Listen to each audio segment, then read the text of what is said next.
Gotcha. Which you don't believe Oh, man, I've Austin, you been want busy to all day, man. I've been busy. audience, which is working on his hell charger right now, his Ghost Rider Sorry. vehicle. I'm going through it today. hmm But man, speaking of going through things, man, we lost a lot of people this past week. Oh, I think we're. Yep. Did you mean like Yeah, actually? don't mind me. We got orange choking. That thing broke my heart, man, pieces. What the fuck? I know. Oh, also, man. guess who got their Twitter account back? Who? That would be me. Donald Trump. Which, Ah, Fuck Trump. That's not a why are joke. you always stealing my milk? I feel Let's like not bring up politics. I feel like Yeah. they're trying to steal my mellow, bro. I don't know what to kind of. I don't know. So let's see. Who do we lose this week? We lost the voice Harley. actor. Again, the voice of Harley Quinn. We lost her. Yeah. We lost. The voice actor from Harley Quinn. We lost Bray Wyatt from WWE. We lost Bob Barker, and we lost one more person who I can't. Who name I can't remember. We lost Terry Funk. Wait. Terry Funk. Yep. Yeah.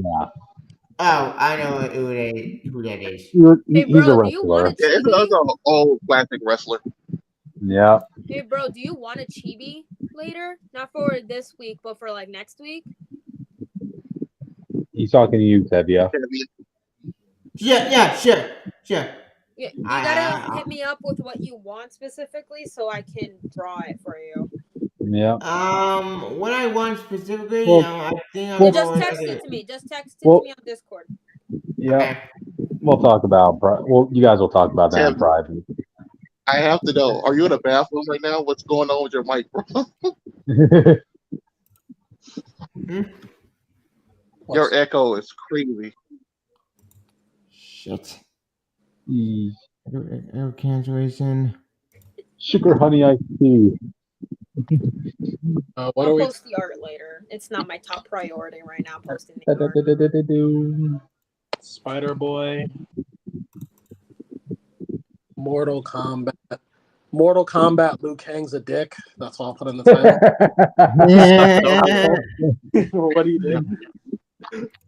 Save it for that, man. For that topic, all right. And also, don't do that. Yeah, that's not new. Hang on.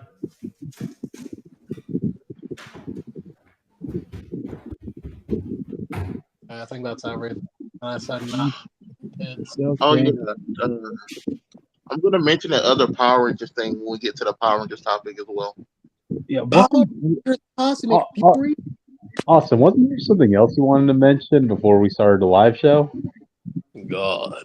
That was like a week ago. I can't remember now. Oh man. If I can't remember, it wasn't that big.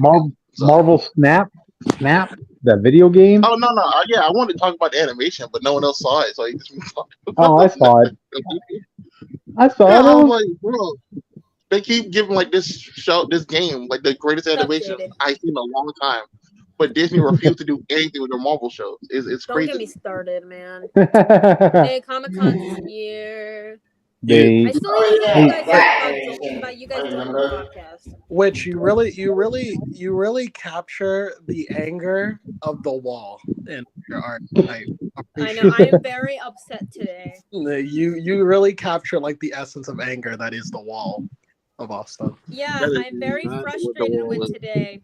The wall. I'm getting through. Hold on, I gotta post a picture. I thought Austin. I thought you were isn't about anger. It's about being stubborn. I just wanted to finish my bike. Is that a crime? Austin, I thought you were gonna say the wall is a symbol of hope. On my planet, that face is a symbol of hope. I just wanted no. But I at least have another little Marvel figure to put my mic on. Yeah. And Lowe's got it. Wait, you did the socials, or are you still doing that? No, I finished it already.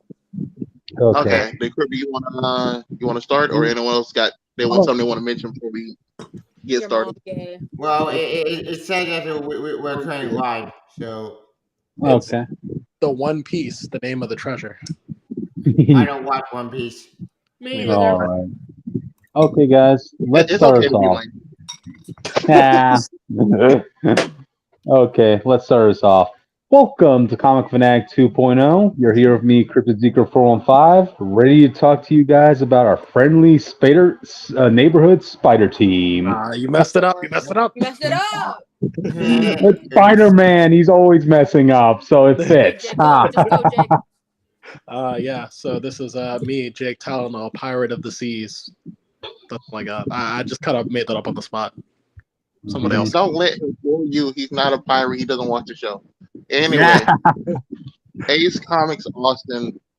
Man, we got to do something about Spider-Man. I'm done. I'm not done. As in, I'm mad, but I'm done. And we need to do better. In the words of Melania Wright. And the words of Captain America. Spider-Man needs to have a talk with Craig. Okay, let's get to the intros. Which?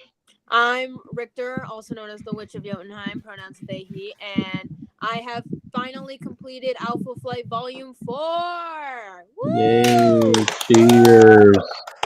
Break out the sparkling champagne. I know, I deserve it. For Gotcha. something. Tevia? Oh. Hey, we need the last person. Your intro. Oh shit! Yeah. Yeah. I'm Thomas Smoker at the YouTube review kind of video, and I'm here to join the Market for Cryptic and at the game for Confinac. I forget what episode we're on. I forget.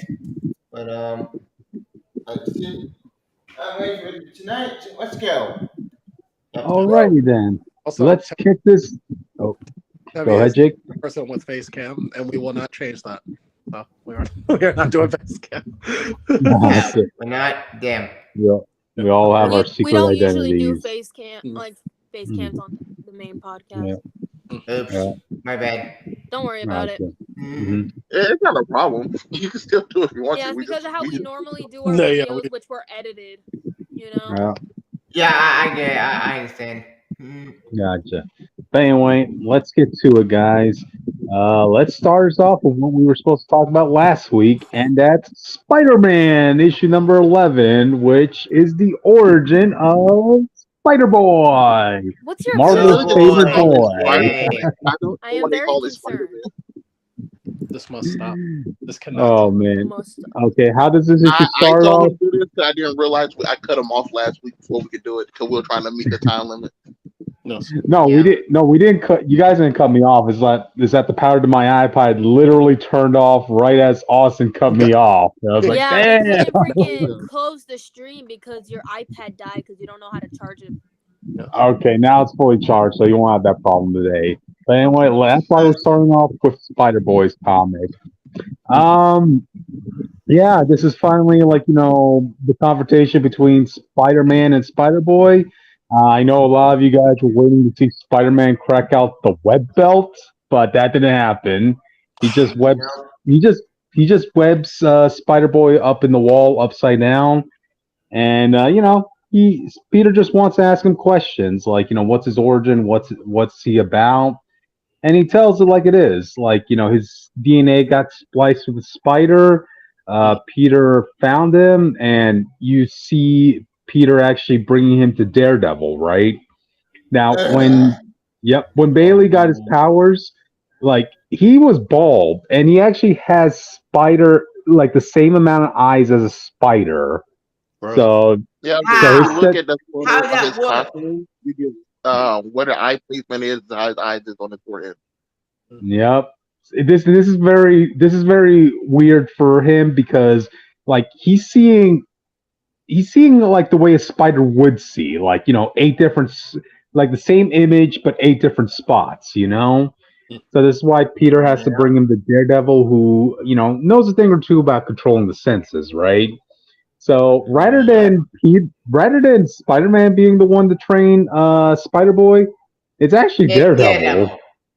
I was like, whoa! I wasn't expecting that. Wait, hang on. I should give it him. I don't care. Oh my I don't God. give a damn cutter. Like I said before in my rant video of the Chandler series, I don't care. Spider-Girl is the cutter I give them way more. She didn't fall in cutter than Spider-Boy. Mm-hmm. Hold on, which Daredevil? The regular Daredevil. Oh, okay. Okay, so Electra's done. It's like it's his classic look and art style too. Yeah, It's like it's just put in the past. It's just put in the It's Because past. in the I past. know Electra was Daredevil for a minute. And I was like, is she? No. She still No, did no. it in the little book. That's true. But Okay. yeah, this isn't Spider current day. This is like the stuff, whole isn't fake that history. flashback? Remember? Oh, okay. Yeah. Okay. Okay. So anyway, you see Bailey, he's going through the Wait, ringer, right? And eventually wait, he hold gets on. control. Jake, I want you to know he trains him, so he puts his blindfold on Spider Boy's face, but he doesn't cover all his eyes. Okay. No, Yeah, it makes well, I no mean, sense. no. He's trying to have Bailey get used to seeing through his other eyes as opposed to his main Shut up. eyes. I know. I'm just telling. I want to get a visual representation of how he's doing. But anyway, so after much training, his hair grows back and he's able to maintain his extra eyes to closing them. So How? yay, he got training, man. It happens. So He looks like he's wearing the Training like Spider-Man that version, should like take the like months, not but 5 seconds. yeah, it takes months. It wasn't like a 1, 2, 3 session, Tevia. Like it Yeah. obviously yeah. took. They straight up say that weeks went by, so Yeah, it wasn't a one time. like keep this in mind. Like when Peter brought Bailey to Daredevil, he was bald. He lost his head, and by the time he finishes training, he has a full head of hair. So yeah, obviously a He's lot of not only time a passed. full hair, he has a full ponytail at one point. Yep. So yeah, it was obviously a long period of time. So here are the rules that Peter instilled on Bailey. He's going to be he can crime fight, but only with C-list villains or below. No Venom or Like the Carnage. wall. No Venom, You know, no that's Goblin, valid. no You know, Carnage, nothing. Yeah, no, I I'm get like, it. That is a very good rule to start off with. Off with the D-listers, and then you move your way up. yeah, exactly, When Peter. Exactly, Peter. she fought Normie Osborn. Like, She used Green Goblin. I was about to say, Peter, like it's not like you will want to take I don't know, let's say a 1-year-old with you on your crime fighting adventures, a toddler. Spider did Spider-Verse. better. Yeah, that would be very I love Mayday. that would be very irresponsible of you, Peter, if you do that. Like, To maybe take a baby on a quest to fight a multiversal villain. That would just be. yeah, I'm actually fine with that. Because I got my wish, baby. I won. The comments are so bad that I got my wish. I win. Yeah, it's great when you got to see Mayday, but this just looked really bad on Peter bringing a baby to an actual fighting situation. Like, oh, good lord, She's fine. that's the matter. But anyway, That's not okay, but let's move on. yeah. Okay, but anyway. She's far better than Bailey. Bailey's boring. But anyway, so back to the comics. So yeah, we get the origin, right? We get to hear that he gets his suit from none other than from Jake's favorite scientist, Reed Richards. Let's kill him. we have to see him. Tevye, I know you're new to this, but Jake is the Fantastic Four. What J. Jonah Jameson is the Spider-Man. Oh, that's funny. No, seriously, you should be seeing our past videos, man. There's just some very funny content there. I will find some way to get angry at Reed Richards for something, even if it's Yeah, he nothing. deserves it. How about this? How about this, Jake? I got some. I got to invite my For friend some Lily. reason. I got to invite my friend Lily Franklin's Herald to do the podcast when we talk about Fantastic Four because she will go off. How you should not hate Reed Richards. Mm-hmm. What were you saying, Austin? How about this for being mad at Reed, Jake? Okay. In Spider-Boy's suit, for some reason he made it so he can mimic the Human Torch's flame, Mr. Fantastic's stretchiness, the Thing's toughness, or Invisible Woman's invisibility. That's just a Super Scroll. And maybe the shield. And maybe her shield. We don't know yet. It says powers. He gave super cosmic destructive powers to a 10-year-old. This man is a menace. For real. and he basically gave Spider-Boy a backpack like the one from Dora the Explorer that has everything in it. Now he's just giving him. Wait a minute. Wait. This reminds me of that new Warrior comic we was about to get. No, we're not talking about that, man. Let's stay on topic with the Spider-Boy. But No, no, anyway, I know. But to think about this, that character with the backpack, yeah, that is yeah, the Dora Explorer backpack. That was the concept for that one of the characters. yeah, yeah. But in Spider Boy's case, it's shaped like an actual spider. So Yeah. yeah. Mm. Okay, so anyway, the fight, you get to see like some adventures between Peter and Bailey, like specifically the fight between Bailey and one of his arch enemies, Arcane.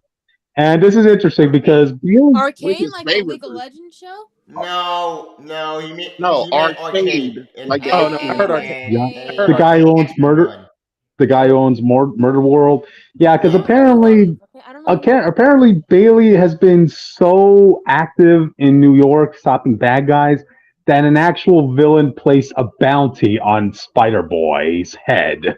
He's a child. Yeah, that's No, stupid. no, no. I forgot I didn't have it in that issue.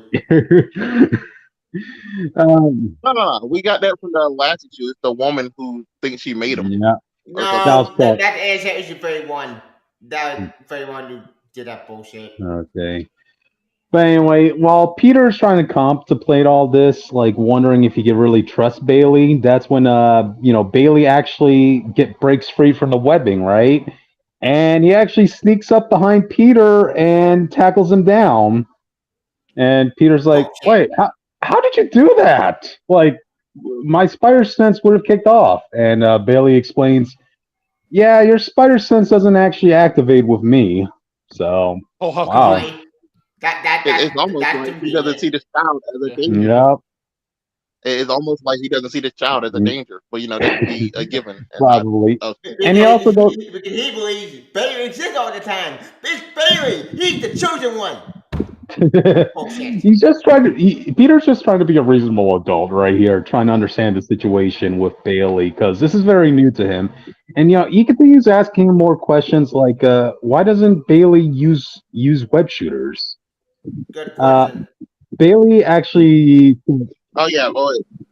Bailey says there was actually an incident that happened in his past, which is why he doesn't feel comfortable using web shooters.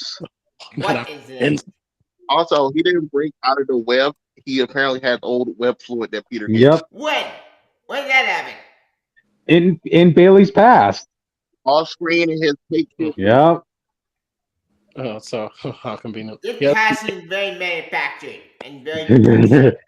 So did the webbing? Okay. The webbing, like, did Gwen Stacy's death happen in front of him, and he was like, "No, God, please, I can't." Oh see yeah, it." like the meme. Yeah, but the moment That meme is so funny. the moment that really threw Bailey and Peter close as partners was during an escapade with one villain, right? That almost killed. with The Yep. Go. The greatest Spider-Man villain of all time, who needs to be in an issue. Yep. He No. almost kills Aunt May until Spider Boy saved Aunt May. No, okay. Fuck, I fucked up. It was Big Wheel. Big Wheel, yeah, that was him. Yeah, the GOAT. The greatest villain. Yep. Oh man. Look at this high-tech big wheel. He got like a Tron bike now, bro. Okay. Oh man, this was really sweet of Aunt May to say. She's thanking Spider Boy, saying, "Look at you, you special little man. I think you must be the greatest superhero ever." Like, okay, but anyway, he also goes on to explain what got destroyed. he also goes on to explain what his spider sense is about, right? He can sense the danger in the objects he touches. Like basically, almost like what Marvel had, like cosmic awareness. He's able to see people. Yep, he's able to see people in danger, right? And that's part of the reason why he wants to be in the superhero gig, because he sees atrocities happen. He sees people in danger, and that's why he wants to do his best to save people, to save a life. So I can't fault Bailey for that. Hey. Fine, I can't find it out. Doesn't it kind of sound like an upgraded version, like a Force Echo from the Jedi Fallen Yes. Order? Okay, let me read what he says. This is how most of my adventures starts, and I have to see him through, because if I don't, someone could get hurt, and then I never forgive myself. Will you help me? I get it, and you're right, Spider-Man doesn't need a sidekick, but Thank you. this sidekick really needs a Spider-Man. He's very articulate for a 10-year-old. Yeah, this is Roger said Spider-Man he, backwards. he needs somebody to tutor him, to mentor him. To Come be fair, on. Jake, I don't. Is he 10 right now? Because according to him, he's been a superhero for years with Peter and Miles. When? So he was obviously You remember he said that when he first came back. He said, "I knew you all for oh, years. I've been friends for years." okay. All the more reason why it was responsible of Peter to say, yeah, you can't fight C-listers or above. You know, like if this kid was probably like You 6 know what I'm years saying? So, old. if there's like a 6, 7-year-old iron fighting crime, if he's 10-year-olds now, based on what you said. Yep. I wouldn't And even allow a 10-year-old to go fight. At least be 15 and up. Unless Even John, you tell your boy when John is when he made was saying his superpowers. In fact, he said Superman. the only 10-year-old who can fight crime is Ben Tennyson. Okay, He's the only exception because he's Ben Tennyson. Keep this in mind. Spider-Boy has powers. He has a super strength, the agility, a suit from Mr. Fantastic, and training from My Daredevil. Superman had way more personality than Bailey. He had on fire Superman to teach him the ropes. And it made sense. But I get The last time we let untrained kids fight crime by themselves. You remember what happened? Civil War. I'm just saying. Okay, but this goes out to one of Peter's fears, right? Why he wants Bailey to stop doing his superhero gig is because he knows that if his history did get wiped away from that dagger, in that case, a 10-year-old kid got stabbed under Peter's watch, right? But that's bullshit because he never existed until now. Yeah. Like This is a lost century. This is a lost history. Oh my god! This is century. This is Spider-Man is the new century. Yeah. But anyway, Spider-Boy actually brings up another good point. Okay, Peter, you're the one who got stabbed too. Why aren't you giving up being Spider-Man? And so did Jessica Drew. She got stabbed by that dagger too. Why aren't you going up to her and saying she can't be Spider-Man? Wait, I read about that dagger. I read about the shit. Trying to do it, but bro. You're telling me that when Spider-Woman got stabbed, her baby didn't disappear well? Wait a minute. Wait a minute. Wouldn't your ginger disappear well when Peter got stabbed? Women you ate even more? We're going. Wait. That means the different victim we don't actually know if her baby disappeared because that doesn't make sense. Mm-hmm. That dagger was more brutal. Just like with his kid. Wait, what kind of lost stuff as well? When he everyone should have remembered him based on what they said. Mm-hmm. I was say based on this kid's history and what they said when this kid came back, everyone should have remembered him. The mere fact they don't means he's not of this timeline. At least from my I think you're right. We'll see what happens, man. We'll see. More revelations are going to be. So as long as they eventually establish that, I'll be okay with his origin stuff. But I feel like they need to do that sooner rather than later. Well, remember, we're going to Spider-Boy ongoing series. Yeah. Guess what? This is the final issue of this series. A Spider issue. The final issue of this run. I'm not joking. This is the final issue. This ends the series. So we have two series: Superior Spider-Man and Spider-Boy. Yay! Oh joy! I get two back characters. Dark Eye and Space Mom and a BS reading. And I got Spider-Boy. Which I don't give it back. You don't have to buy it or read it, Tevia. Just saying. That's true. Okay, but anyway, the issue ends with Spider-Boy and Spider-Man going off to go stop a crime from one of Spider-Boy's rogues gallery, a guy by the name of Gutterball. Yeah, because apparently Spider-Boy has. It's a D-list villain and below. You gotta keep that in mind, Tevio. So, yep, that's how the issue ends. Yep. Yeah, guys. And they're doing the open crotch swing away pose. I'm back. Okay. That's Spider-Boy for y'all. Who the hell cares? Stay tuned for Spider-Boy #1 in a couple months. God. Anyways, go read Alpha Flight. Don't let Spider Boy be Alpha X-Men. Flight. Yeah, we X-Men, we Immortal X-Men. We anything besides Spider-Boy. Let Spider-Man ASM tank. Go read Alpha Flight. All right, guys, we spoke enough about Spider. You guys want to talk? Hey, you guys want to keep talking? You guys want to keep talking about Spider Boy, or do you want to move on to the next topic? Let's go to the next topic, please. Okay. All right, guys. Wait, I want to buy my Spider Boy. My Final Bots. No. Let's move on. No, we already understand. We already know what your thoughts are, Tevia. So we got to stick to the time schedule. All right, let's move on to the media news. Jake, you take this. Jake. Anyway, Oh, Mortal wait, Kombat 1 I was news. on mute. No, No, it's over. Mortal Kombat news. No. Mortal Kombat.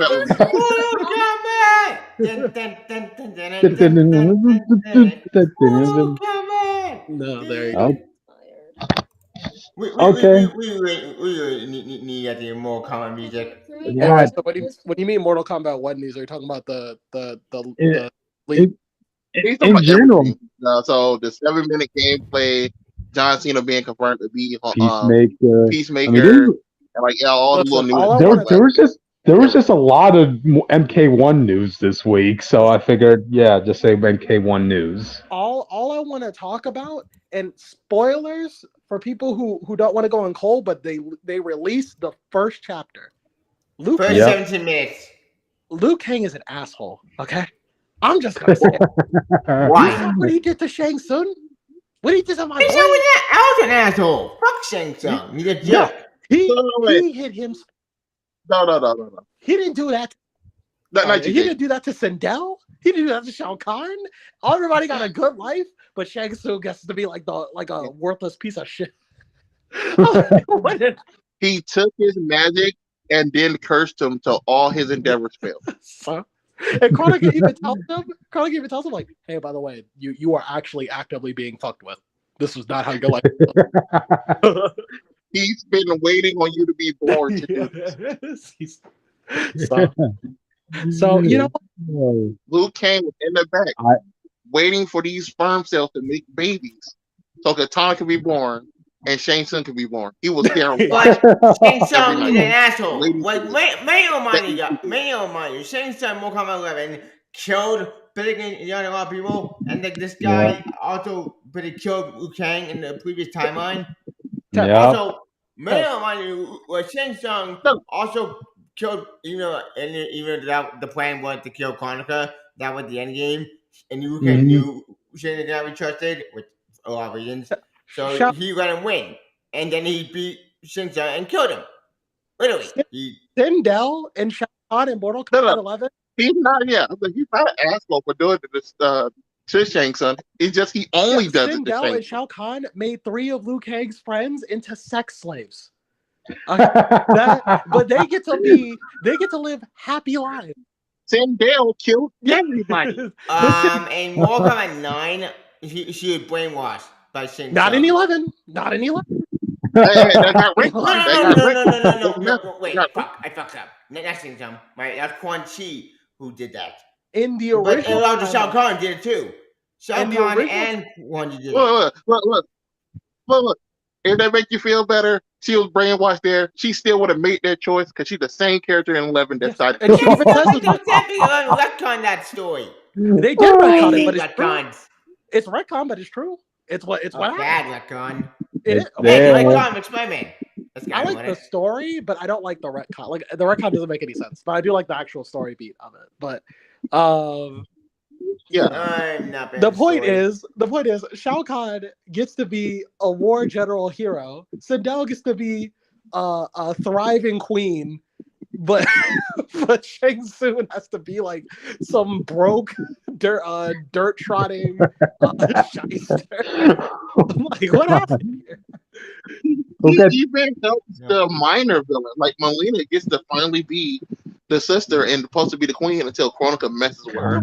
Apparently, it seems like everything that goes bad this time, like Kronika. Wait, I have a question. Based on what we can see. How is Kronika still alive? Right now, I remember she died twice. Who can kill her in the first timeline, and then Shang Tsung killed her again. How the fuck is this when he's still Not alive? only did she die, It makes no sense. to be fair, everyone's died in here somehow, even though that's no one else should be here. But Chronica not only died, she should have been erased from the timeline, like full on. Yeah, she my should have been theory erased Chronica was a Titan and she got replaced and then killed. Like the only thing that would have like saved her was being a Titan, which she isn't anymore. So my it doesn't theory make sense is that for her to come back at all. because she is the master of the hourglass, she's had years with it. She knows a way around complete erasure at the cost of her like Titanhood, essentially. So, like I told Jake, I think he put her conscience into the hourglass just in case. How did she do that?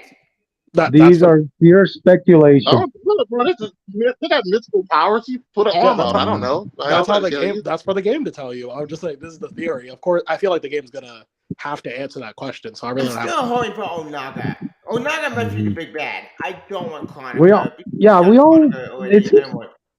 It seems like there's. To be fair, I think everyone is expecting Onaga to be a factor in the story mode. Apparently, honestly, I've been hearing like a lot of hype of people wanting Onaga in this game. That's why when I saw that Chronica was in this game, I'm thinking like, wait, is anybody really that invested in Chronica?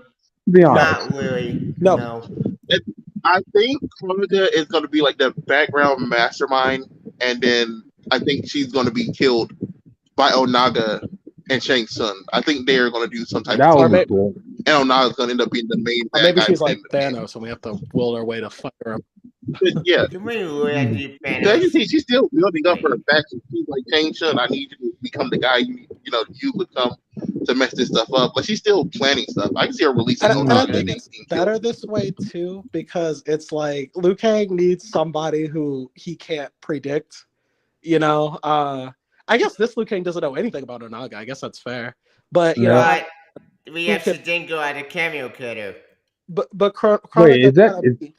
No. This one, no. Jake, he also has the stuff for Raiden, like the actual like godhood and memories and but stuff Raiden like doesn't. that. Raiden doesn't know the Raiden that we've been following. Doesn't he knows Onaga in the sense of he knows Onaga before Mortal Kombat 1. He doesn't know Onaga like he did in the No, that's what I mean. I mean, he should know that there is a chance that this guy exists. Yeah, and I guess with Chronica, it has that unpredictability element. Like, there's always going to be that villain who, like, can outpace you, even though you should be at the top of your game. Like, no one should be able to outthink Liu Kang with the hourglass, but somebody who knows how to use the hourglass. So, yeah. I said, once you don't know she's alive, she's in the greatest position of, like, most villains, to be honest. So, also, I have another question about Chronica. I'm not gonna about it, but like, if she's still alive and Gear is still alive, then what the fuck does that mean for the other timeline? Because the other timelines exist. So to be fair, this Garrus is a brand new Garrus. Is in the same one, if I remember correctly, based on the dialogue. But the Mortal Kombat timelines now, like all of them exist in one turn. Like if you watch the movie Snowblind, I believe it's called. Snowblind is the timeline that's the timeline if Kano beat Chronica and got the hourglass. And they have a game mode in this game called Invasion, where people from the other timelines invade this timeline to fight. Didn't Invasion also bring a Scorpion who went crazy and went psychotic to the point that fuck it, I'm gonna kill every timeline? Well, yeah, kinda. After his wife died and he beat Chronica, now he's looking through the timeline for a timeline where his wife is alive. And then he sees this one where his wife is apparently with Kang. What? They're not Kang now. Scorpion. I almost messed up his name. He's with Scorpion, who is Sub-Zero. He's not beyond the other one.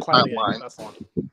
Yeah, but I'm trying to not the same Scorpion we know from that time. Everybody's having a different origin in this. No, everyone from that timeline is dead. That timeline got restarted. Oh yeah, we did twice.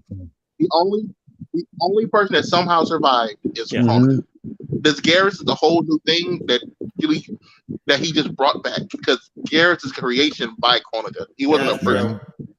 We also found out that in other news of one last thing about Liu Kang being an asshole, despite the fact that Kung Lao is a better fighter than Raiden, we know from the trailers Raiden is still the champion. So I'm just saying. How you screw that? Can we talk about that? Kung Lao, no hat, so he's full on nerd. No. He still has his hat. Scorpion. No. In the first chapter, he did not have. He could not use his hat. You could not use attacks with his hat. To the point where he tried to throw his hat at Sub-Zero, and it did nothing. And he threw something else, and he got the idea to make the blade hat in the first chapter. No. It's the fact that he's able to. No.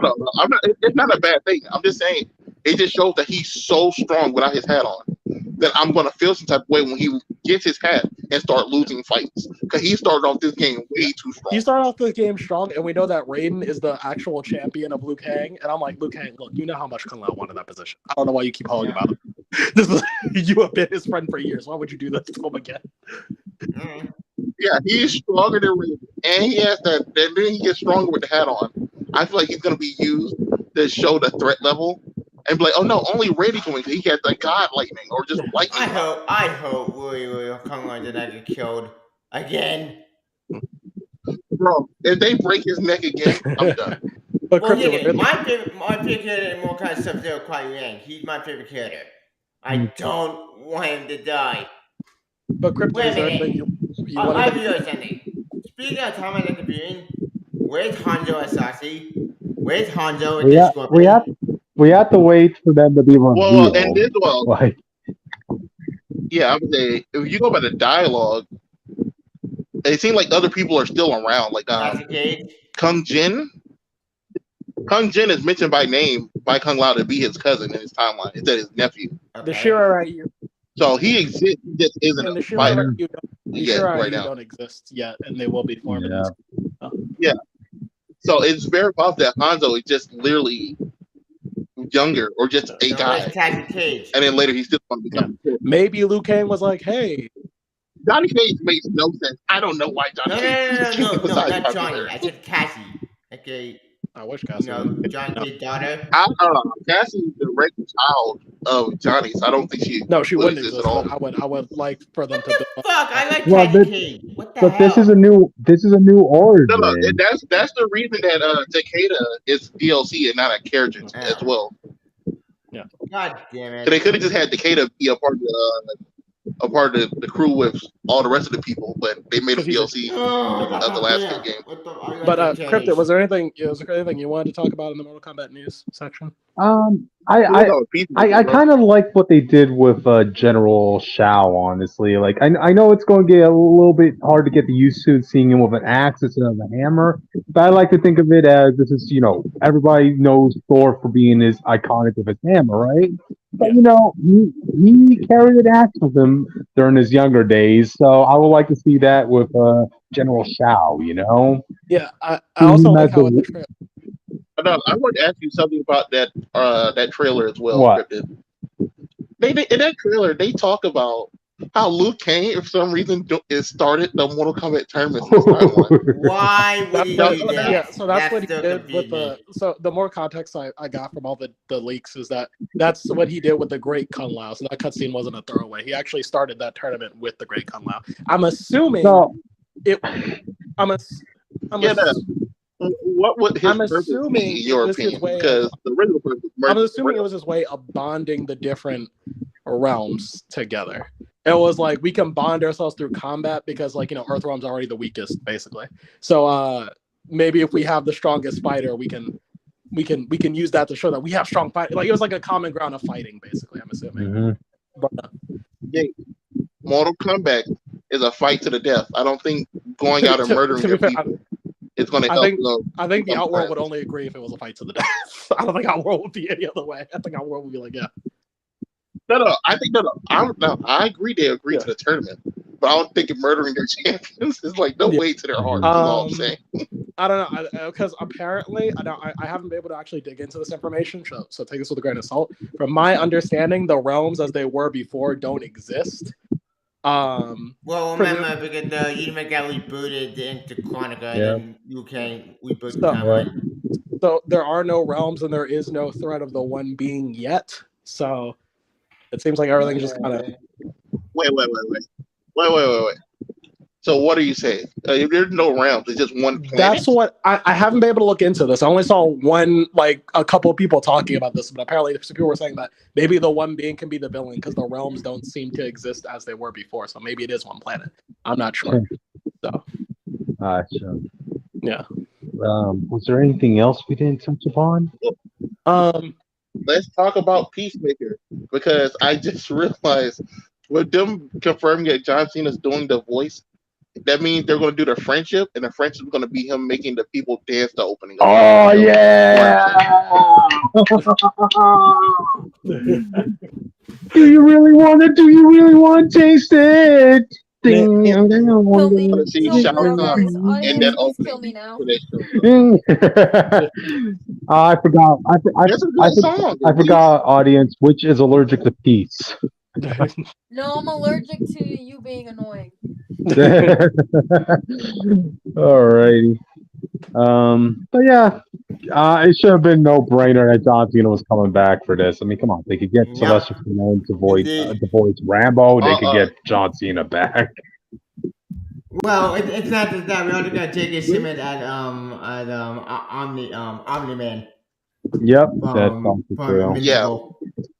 We also got the character costumes confirmed, and with them casting the actor for Butcher as Johnny Cage, 100% Johnny Cage in a Butcher outfit to go with the Homelander DLC. That's unfortunate. Oh yeah, Carl Urban, Johnny Cage. Nobody is happy. Because again, the first Mortal Kombat movie, the new one, was bad. Nobody was happy. Nobody was happy about the Johnny casting news, especially when the perfect casting was already there on the silver platter for the studio to get. Like, woefully asked. I like Carl Urban. I think he's a great actor. I like Judge Dredd. He is my Dredd or Rory.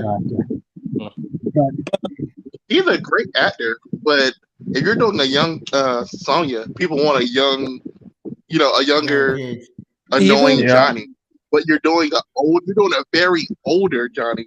But you're still gonna have him annoying as like the 20-year-old Johnny. Even the people who were the most critical of the NetherRealm era games, that's Mortal Kombat 9 through 11. One of the things they loved the most was Johnny Cage. And his relationship with Sonya awesome. You know, everyone loved Johnny Cage, his relationship with Sonya and how that blossomed into Cassie. That was like one of the standouts of that era of Mortal Kombat games. So just to not have it anymore in any capacity, just kind of like, okay.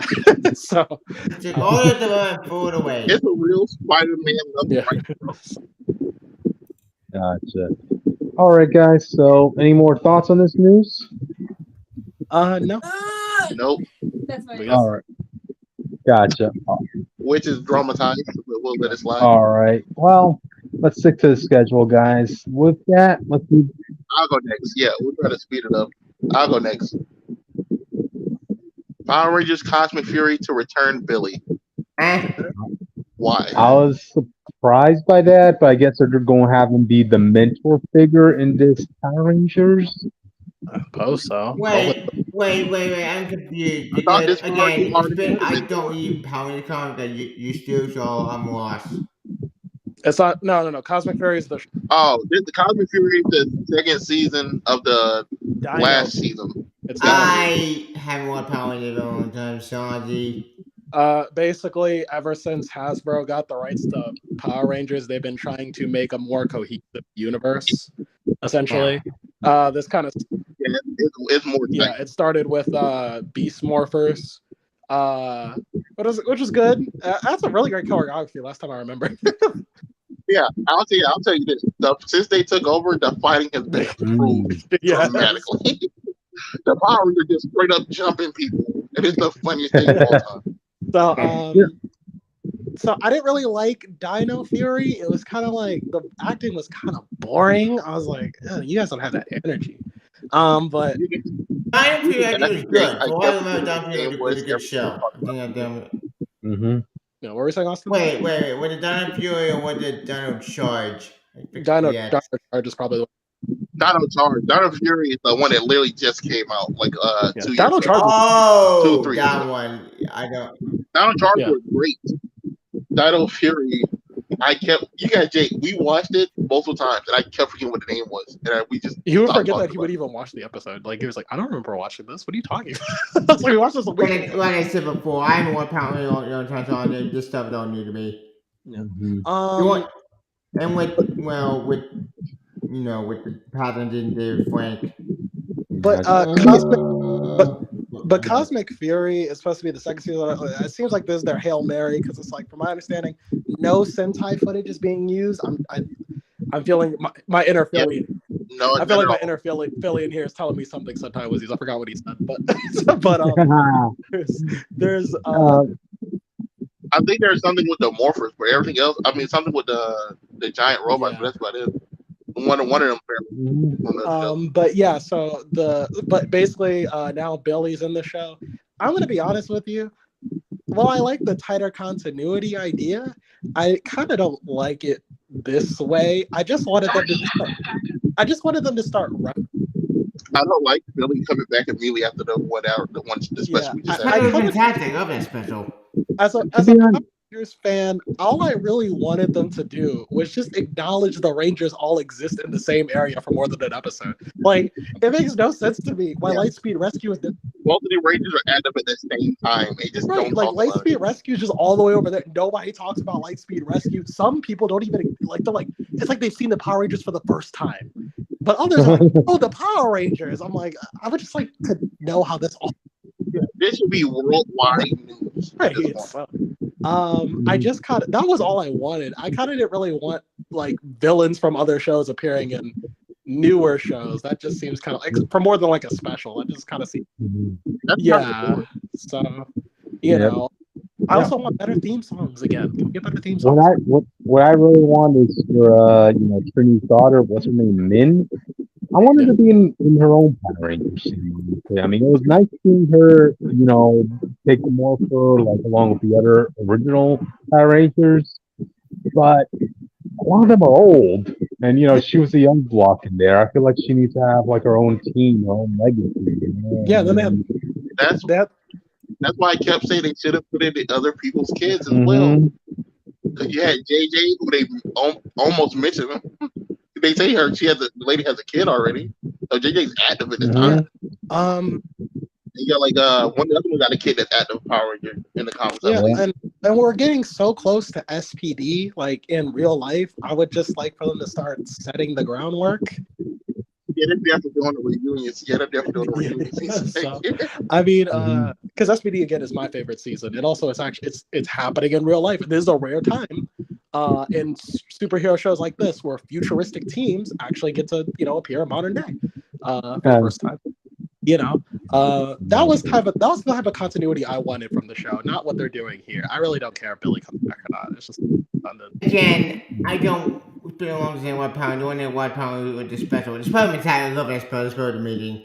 But other than that, you lost me on your stuff. I don't know what happened anymore. Yeah, but that's. Oh yeah, it's probably just come back to be the mentor and be the tech guy, but I don't really think they need to do that. But that's gotcha. We can move on. But other than that, I just if you're a Power Rangers fan of comics, they're just starting their Darkest Hour event, which is, I believe, the zombie thing they were teasing for a while. So if you're into that, there you go. It's announced. The trailer's out there. Cool. But anyway, audience, with that, unless everybody has any last minute thoughts, you guys want to move on? Let's move on. No, Jake. Yeah. Jake, do the next topic. Which do the next topic? What? I watched the No, watching the show. Jake watching the show. Yeah, but Witch hasn't had a turn yet. Come on, Witch. Okay, whatever. I plan on watching it, just not right now. But apparently, Harley Quinn and Poison Ivy have a love child now. So please, Jake, enlighten me. Okay, so anyway, for people who haven't caught up with season 4 of Harley Quinn, which is everybody here but me, so basically, Harley is going through a bit of a rough patch. She's trying to be a superhero, and she's in the Bat family, but none of the Bat family actually give a fuck about her. Because they're like, yeah, you're on the team, but you're not like our family. We don't even know you though. So, well, good reason, because apparently she killed that way. Yeah, that's a whole other thing. But but yeah, so basically Harley's just kind of in a slump because also she's with Ivy still, but Ivy and her have kind of stuck to you keep your villain shit over there, I keep my hero shit over here, so we're not like interfering with each other. So she has no one to talk to, so she decides to take a time machine that she found to go to the future. And Ivy tries. Well, no. She ain't found it. Ivy had to try to steal it. Yeah, I'm just kind of skipping through it. Ivy and Harley kind of go to the future, and what they find is a dystopian future, which spoilers ran by Damian Wayne, as it would turn out. What do you think? Coming up into Batman 66. Yeah, and basically what winds up happening is they run into the secret order that's ran by their daughter, who's named Neytiri, who is because people usually wouldn't probably care. Avatar reference, because in the future Avatar is a beloved franchise. Basically. And you know that's not true. There's the false future because it's dystopian, and that's the only time that will happen. But so basically she's their love child, but she never grew up with Harley and Ivy. Because they just kind of like, from my memory, they died off earlier or something, and she was raised by somebody else. And she actually winds up just kind of resenting them. Like, she kind of appreciates them there, but she's also like, God, you're fucking annoying.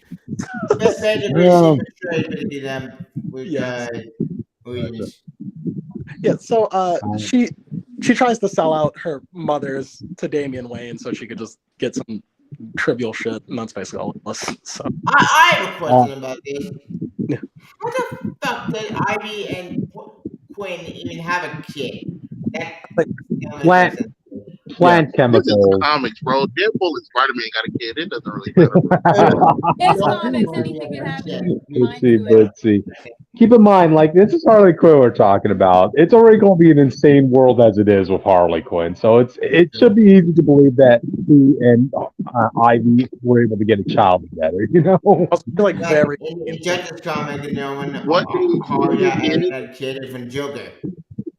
But anyway, what they should have did was bring in D and all them from Batman Beyond, in my opinion. The DD twins, I forgot about them. They were nice. They were cool. They were a cool idea. I agree. I just feel like this is the post-apocalyptic future. I would rather just see them in like the good future. So, you know, I gotta be honest. When I first heard about when I first heard about Poison Ivy and Harley Quinn having a child, all that came to my mind was, how long before we get her first appearance in the comics? Come on, you know what's going to happen. Depending on how well she received. When during this episode, I don't see people doing. I mean, she's not a standout. She's more of just like a plot device for Harley and Ivy to get on the same page. They don't care. Even if she's not like a big focus of a comic, they'll throw her in a panel. Just the concept alone will be a selling point or a story arc to revolve around, you know? Yeah. Probably the Harley Quinn comic, they'll probably pull it off. Mm-hmm. I don't read Harley Quinn comic. Yeah. Does not for me. Oh, yeah. Another point. Like, what's Harley Quinn really happening in her comics anyway? I don't know. I don't read her comics. Exactly. You know. Yeah. But yeah, no. I mean, like I said, it was a cool idea. Like I said, the main thrust was really Harley trying to get through her issues, because also she's dealing with some mental issues where she keeps having blackouts, and there's there's another version of her just kind of running around and stuff like that. So it's like, oh my God, she's pulling the Majin Buu. Yeah. So she's not really sure if that's real or if that's just like. Well, that's mine. Yeah, and it's like, and she keeps trying to talk to Batgirl about it, and Batgirl is being like kind of an ass. Oh. Well, for good reason. Remember, she lost her boyfriend. She lost Nightwing. Yeah, but it's like to the point where it's like Harley is stopping you to tell you, hey, I'm having blackouts. I don't know what's going on. I'm freaking out. You're my only friend. And she's like, yeah, whatever. I don't. No. How about this? Go to a hospital. Yeah. I guess maybe, but she wants to just talk. Go back to Arkham Asylum. The point is, she wants to talk to him about her friend, and like Batgirl's just like, I really don't care. Get out of my face. I don't care. Oh, the Batman is screwed. Even when he's gone. Steal the Bat credit card and buy a Bat therapy. Yeah, there you go. which is crazy. The reason that Talia now owns Wayne Enterprise, now owns everything. Yeah, because Bruce Wayne was arrested at the end of the last season. So Talia's we actually a plot point from White Knight. Shocker. It's not really the same as White Knight, though. You White Knight if you thought. No, it's not the same, but it's the same concept. Yeah, but basically, like I said, I think Harley Quinn season 4, it doesn't hit the highs of season 1. I would say at first it was doing great, and now it's just kind of like and hopefully it'll come back to being great again. But we'll see. I think it'll be episode with the I'll try to turn it into the yeah. That episode is so funny. It's got Star the Conqueror there. Yeah, but we have to keep it moving. Also, sorry, we gotta keep it moving. So. Okay, gotcha. All right. If we're done with the topic, let's move on to the next. But before we move on to the next topic, does anybody hear like a background noise going on? I do, but I can't tell who it is because we're not in Discord anymore. Oh, okay. All right. But anyway, so let's move on to the next one. Okay, now Jake, you could take this one. Okay. So I just wanted to talk about, because I know it's a popular topic now, so talk about while it's relevant. Ahsoka, the episode 1 and 2 came out. Just a little background. I'm a fan of Star Wars Rebels. It's my favorite Star Wars show of all time. Yes, I like it better than Clone Wars. So this is kind of like it's kind of a sequel to Rebels, but Dave Filoni tells you don't really need to watch Rebels to really understand it. I would say that's true for the most part. It just messes with how invested you are in the plot. Episode 1 and 2, I would say they're good overall. I just have a few gripes. They're like small things, but I feel like they could build up if this keeps happening. I don't quite like the way they handled the character of Sabine. Sabine is supposed to be kind of like she's a Mandalorian. She's a warrior but also she has like a bit of an attitude. But at the end of the day, she's not really rebellious. Like, you look at her, you would think she's like the angsty girl that always runs off on her own and does her own thing. But she's not really.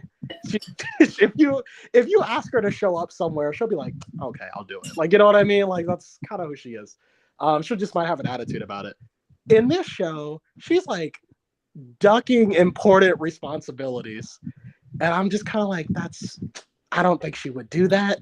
I don't know. We also have the character of Hera, who was kind of like the mother of the group in Rebels. I kind of didn't like how I like, don't get me wrong, the dialogue on paper is good for her. I don't like her actress. She sounds kind of very flat. And I would say the same thing for Ahsoka as well, the main character. I would say her dialogue is pretty, well, not her dialogue, her acting is pretty flat. I also don't know why Ahsoka all of a sudden starts speaking in these like over, like, I don't know what's the word, like overly sophisticated words for some reason. It's because he's supposed to be older and wiser now. The master or whatever. So it makes her feel detached to me, and maybe that's the point, but it doesn't. That's what most masters are. Yeah, are supposed to be at least. Yeah, but it seems like all of the energy that I liked about the Ahsoka character is just kind of gone, and maybe if that's the point, I guess, but it doesn't make her appealing. You think after Clone Wars, she was done fighting. Yeah. You think Yoda spread words of wisdom when he was crapping out in diapers? Yoda always sounded like interesting though, like as a character, you know. Like that's like he talked like an idiot. Yeah, he talked like an idiot, so he sounded interesting. You're playing a Grogu, right? Yeah. Or even I guess Kanan was never a Jedi Knight, but in Rebels there's a character called Kanan, and even in the final season where he started being more like mature and wise, like he still sounded like a guy. He sounded like a guy I would listen to. When I listen to Ahsoka, I'm like, yeah, sure, whatever you're saying. I don't really care. You know what I mean?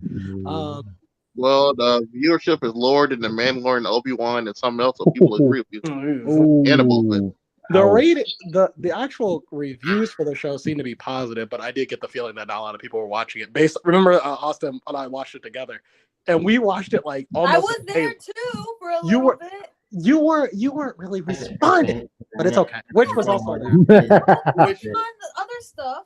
Which was also there too, and we were looking for like fan reactions after we finished the episode, and like even the Star Wars tubers hadn't done a review on it yet, and it had been out for almost a day. I was like, what happened? Where is everybody? So I guess viewership isn't that high. But I would say it's good. The action scenes are good. The plot direction is pretty good. I really like the opening of the show. I do not agree. That Sabine fight was terrible based on what you showed me. Yeah. Again, I'm not watching the first episode yet, so Star Wars has a problem, and this is not just with this show, it's like in general, where for some reason, if you're not in a live action movie, you are an immaculate fighter. Like, for some reason, your fighting skills double when you're in a cartoon, comic, or video game. So, I don't know. That was a problem with there's a fight with Sabine and a character I won't spoil, but to me, I was like, Sabine, I know you fought with the lightsaber before. Like, why are you look so sloppy here? You know. But like I said, but other than that, the other action scenes with Ahsoka fighting the Inquisitors and stuff like that is pretty good. So, you know. Some people think the new Inquisitor is Stalker. I hope it is. I really do. I love Galen Merrick Stalker. I want to return, and hopefully this means if I get him return, I can kill it away from our existence. I like the character of Galen Merrick too, but I don't want to be this guy. This guy is not anywhere near as strong as Galen Merrick. He's not even like much of a threat to Ahsoka. He had to duck out the fight. So yeah, that's not character. To be fair, if their way of managing Starkiller was like in the universe, someone limiting his power by so much, I feel like that could be an interesting plot point. Along he doesn't die in this show. I would rather Galen be an enemy of Cal Kestis. I want him to come into the third video game, the third Cal game as like the main villain. Way better than the video game. I didn't happen. Yeah. He should fight Cal because at least in a video game setting, they wouldn't be afraid to have him come across as stronger. It's just that in these shows, traditionally, Jedi and Sith don't look that impressive based off the stuff they say they can do. You know. Yeah, you go to a comic and Palpatine is doing a force storm over a whole planet. No. That movie so bad. Oh, you play Star Wars: The Old Republic games though. The force powers in that era are just crazy. Like I love SWTOR. I love those games. But yeah, all in all, all in all, this as someone who's a fan of Rebels, this is not really good, but it's good. It could go either way from here. Austin is not a fan of Rebels. Could tell you his full thoughts on the episode if he feels like it. So.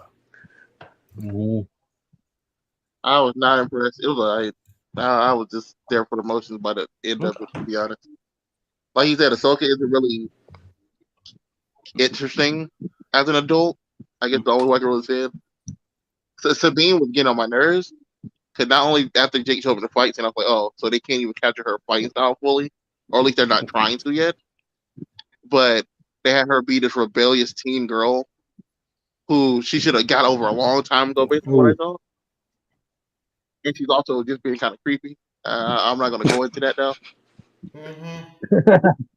Yeah, you know, the villains are interesting, at least. Like, they're already like hyping up Thrawn. So I'm a huge Thrawn fan. That's the only reason I watch it.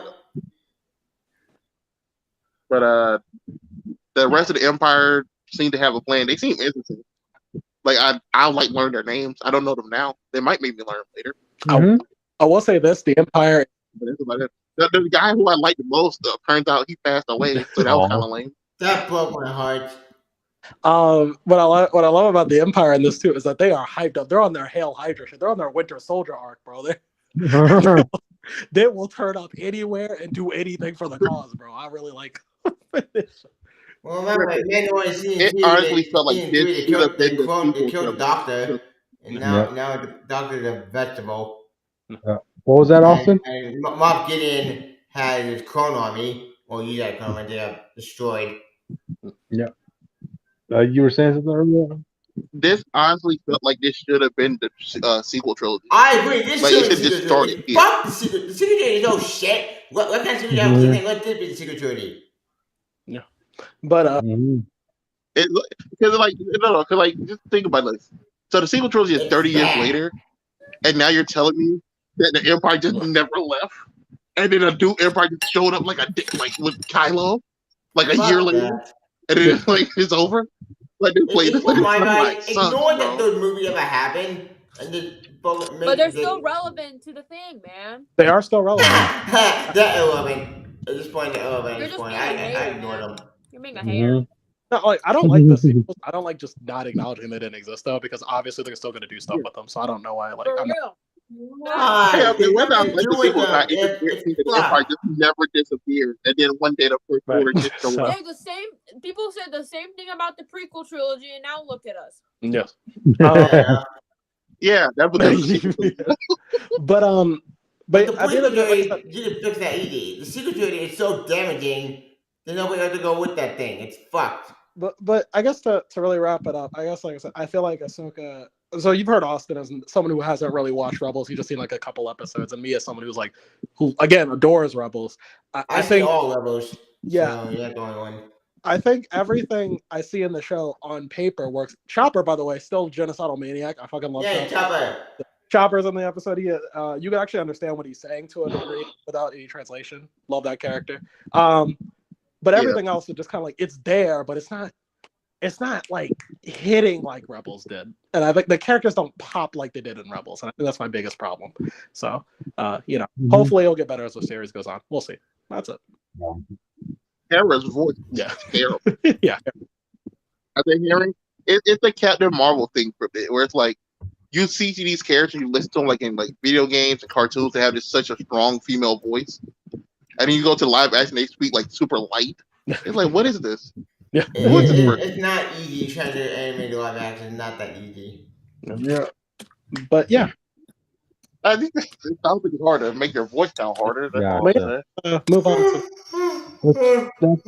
Yeah, I think we've talked enough about this. I think we should be moving on to the next topic. All right, Tevya, you do the honors on this one for the comic news. Wait. Oh yeah, Animal Farm. Okay. You had to say the whole thing, Tevya. Animal Farm remake to be written by Tom King. Okay, for those who don't know Animal Farm, it did a Orson Welles book. Yes. I never read that book, so I don't know what the context. This thing provided a sequel, a prequel. I don't know. I don't know detail about this thing. It's gonna be Tom King's version of it, and the original Animal Farm book. It was one of the best. It was a pretty damn good book. Like a lot of schools had their kids reading it. Can I be honest with you guys? Yeah. I never read this book in full. Oh wow, we gotta watch it. I know the gist. You're a terrible I know the gist person. of the plot, but I never read. Well, I read Fahrenheit 451, if that helps. We gotta watch it in a movie night one of these days. Hey, I did the Cambridge program from middle school until the first half of sophomore year of high school. I am not reading all these damn books. But anyway, as for Tom King, like he's just sounding like a really wild pick to be handling this project, to be honest. Yeah. I would have been more comfortable if, let's say, you got Chip Zdarsky to do that, like, because I feel like he was very neutral in the politics, like especially when he was writing Spider-Man Life Story, right, with the situation with Captain America. But in this scenario, I'm just worried, like, okay, what's Tom King's messaging going to be in this, And but remember, it is the same man who deconstructs characters left and right. Yes. Destroy them. Deconstructs them for the worst. Like, oh man. His best Adam Strange points down with this. He deconstructed to what? What was that, Austin? What was that, Austin? I said, don't let those bad books distract you from reading Miracle Man and Vision. Yep, those were great, but unfortunately, that came with Viv, Vivian's daughter. So, question for you, Austin: do you think what habits do you think Tom King is going to add to this? I don't know. I don't care. Because when you think of like Animal Farm, right? There's a great big section in that story about misery and the hardships, and damn. You feel sorry for what I think he's gonna overblow it. Knowing him, he's just I like, think he's oh, gonna going to like. come and say, like, everything's dark and miserable. I'm sad. And that's all Mhm. good the book's going to be at. I think he's gonna get to that part and it just like triple down. It's just gonna be depressing to read. Yes, that's what I'm a little curious I about. honestly You know? feel like he went out his way to ask to do this book because I don't think anyone in DC was like, let's do an animal. Let's No. do This animal. ain't DC. No. This is a indie book. It's a Boom Studios, I Yeah. think. Yeah, Studios making it. boom. Yay. If it's Boom Oh, Studios, he definitely has to do it. okay. Yeah. You know what, Witch? Okay, so that means you're going to have to read this book with us now. If I remember about it. Yeah, I'll remind I'm you. still We'll waiting remind for you. It'll be Briar, your okay, first to experience. pick back up. I'll remind you, Witch. I'll make it a mission. All right. Yeah, but that doesn't mean I'm gonna buy the book. Gotcha. As He long needs as we to get to blow talk me about out it. of the ballpark with it, okay? I better love the art. Yeah. I better love the plot and the writing. I I better love think. all of it. I Yeah, think. that's another thing. Do we know who the artist is? Because it would We don't know. depending on that. Animal Farm doesn't have to be like big quality or well detailed. It just has it's No, just animals it's in a not gonna be farm. pretty, but I don't want to get too sketchy if that makes sense. I don't Yeah, really know how to I look. don't need it to be. It could probably be like something from like Lord of the Flies or something. Something based off that vibe. I guess Which I actually, audience, I actually did read Lord of the Flies back in high school. hmm Yeah, I read another book too about a girl and some yeah. bees in it. I don't know, but besides the point. Yeah. We'll see. I mean, how many people here read Animal Farm before? I did. I read it I once. have not read it. I've read it. Great book, great movie. I've seen both the animated and the live action movie. Communism. Yay. Yeah. The message What, am I wrong? the Am I wrong? message being like, be careful about becoming what you hate. Yep. When Napoleon stood up on two legs, that wasn't just like something that happened immediately. No, that was a build up to that. And even to this day, whenever I rewatch that clip, that still freaks me out. Seeing like Napoleon standing on two legs, wearing human clothing and that stuff. Like, oh god. Look, But all yeah. he tells me is that when the animal uprising happens, we're going to lose. Gotcha. Anyways, as far as my thoughts on the topic concerned, I got nothing else to say. Gotcha. All right. I thought it was interesting. Like, I think this is the second week in a row the comic news has been pretty light, but we'll see what happens Hey, don't next say week. that. Don't say that. Don't say that. Don't say that. Gotcha. All right, guys. Well, No, no, we not Finished. the reviews.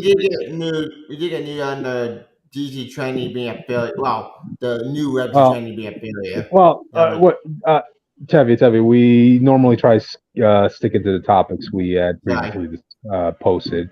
If you have like a topic for the future, like let's say that you want to add, DM me first, so I could adjust Oh, it. yeah, my bad. Yeah, Yep. next time Yeah, I'm we're gonna trying do to that. end this before at least like 12:30 Eastern Standard Time. Yeah, that's what Okay. most likely one we're going to finish by, Which will but We probably can be push it to like 1, but we almost 10 usually try o'clock it for for me. 12:30. yeah. Okay, guys. So let's keep on schedule. Let's move on to the comic reviews. Austin, Yep. you want to start us off? So Immortal Thor. I'm going back to my comic that I own and reading wrongly. I want to say the illegal Man, word. I was able to get the variant But cover of Immortal Thor, this.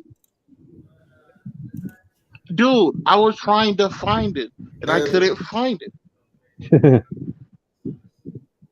I was looking so hard for the variant cover. I was like, I know this one got to have some dope ones. I didn't even get to see what they look like online. Well, I got what you want. Okay, Okay. you posted it to the other channel. I'll try, but You do it later. You don't have to do it now. I'm just saying, just in general, one day. gotcha. Go ahead. Just talk I'll about the look it up book. later. Talk about the book. So, Immortal Thor. It starts off with the Frost Giants of all people rebelling, and this is also this book is written by Al Ewing. I cannot pronounce the artist's name, so we're gonna let it slide. Y'all can look it up. Y'all educate me with that. But the book starts with the Frost Giants rebelling, which is funny because at this point, Loki is King Queen. He goes by King, I believe. Yeah. Right. Noticeably wearing lipstick in this run. Hey, but Loki's just that because this artist is just trying to make. It didn't want to do the whole switching between the two forms. Mm-hmm.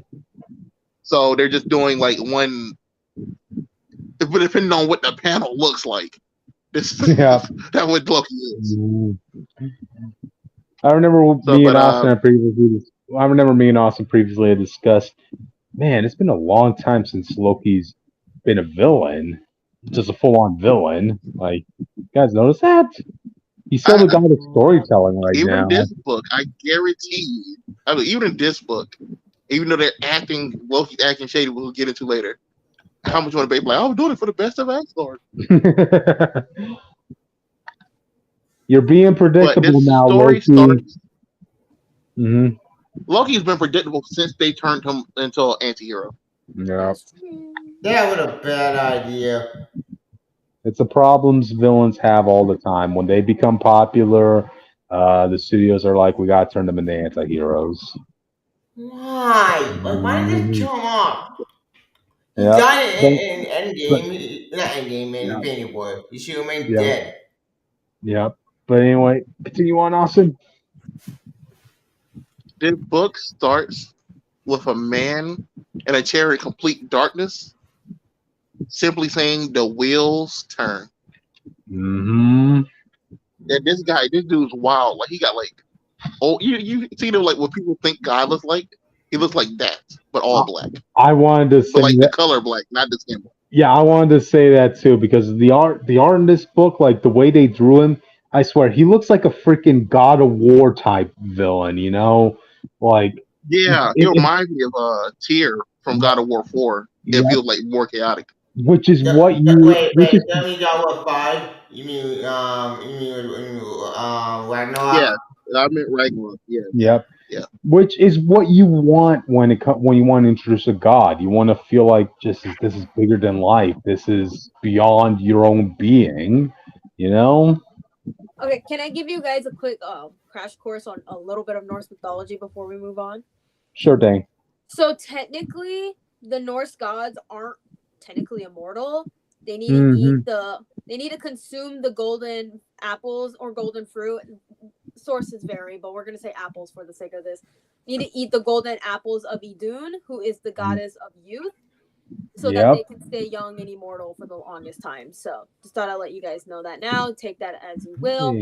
Yes, and most of them will die in Ragnarok. Which bringing in this trivia stuff for you audience. Sorry, I did a little bit of research. I want people to go back. Okay, but readers go back to episode 4 where we said the same thing. I did not say the same thing. Okay, but anyway, continue on. Well, I guess we'll find out when they go back. And if I did, well, it's just a reminder. Gotcha. All right, continue on. The Frost Giants are rebelling. They're being led by. I want to say I kept calling dude Skyrim. I'm not gonna lie to you. It was a Scotty. All ice giants are the same. His name is like.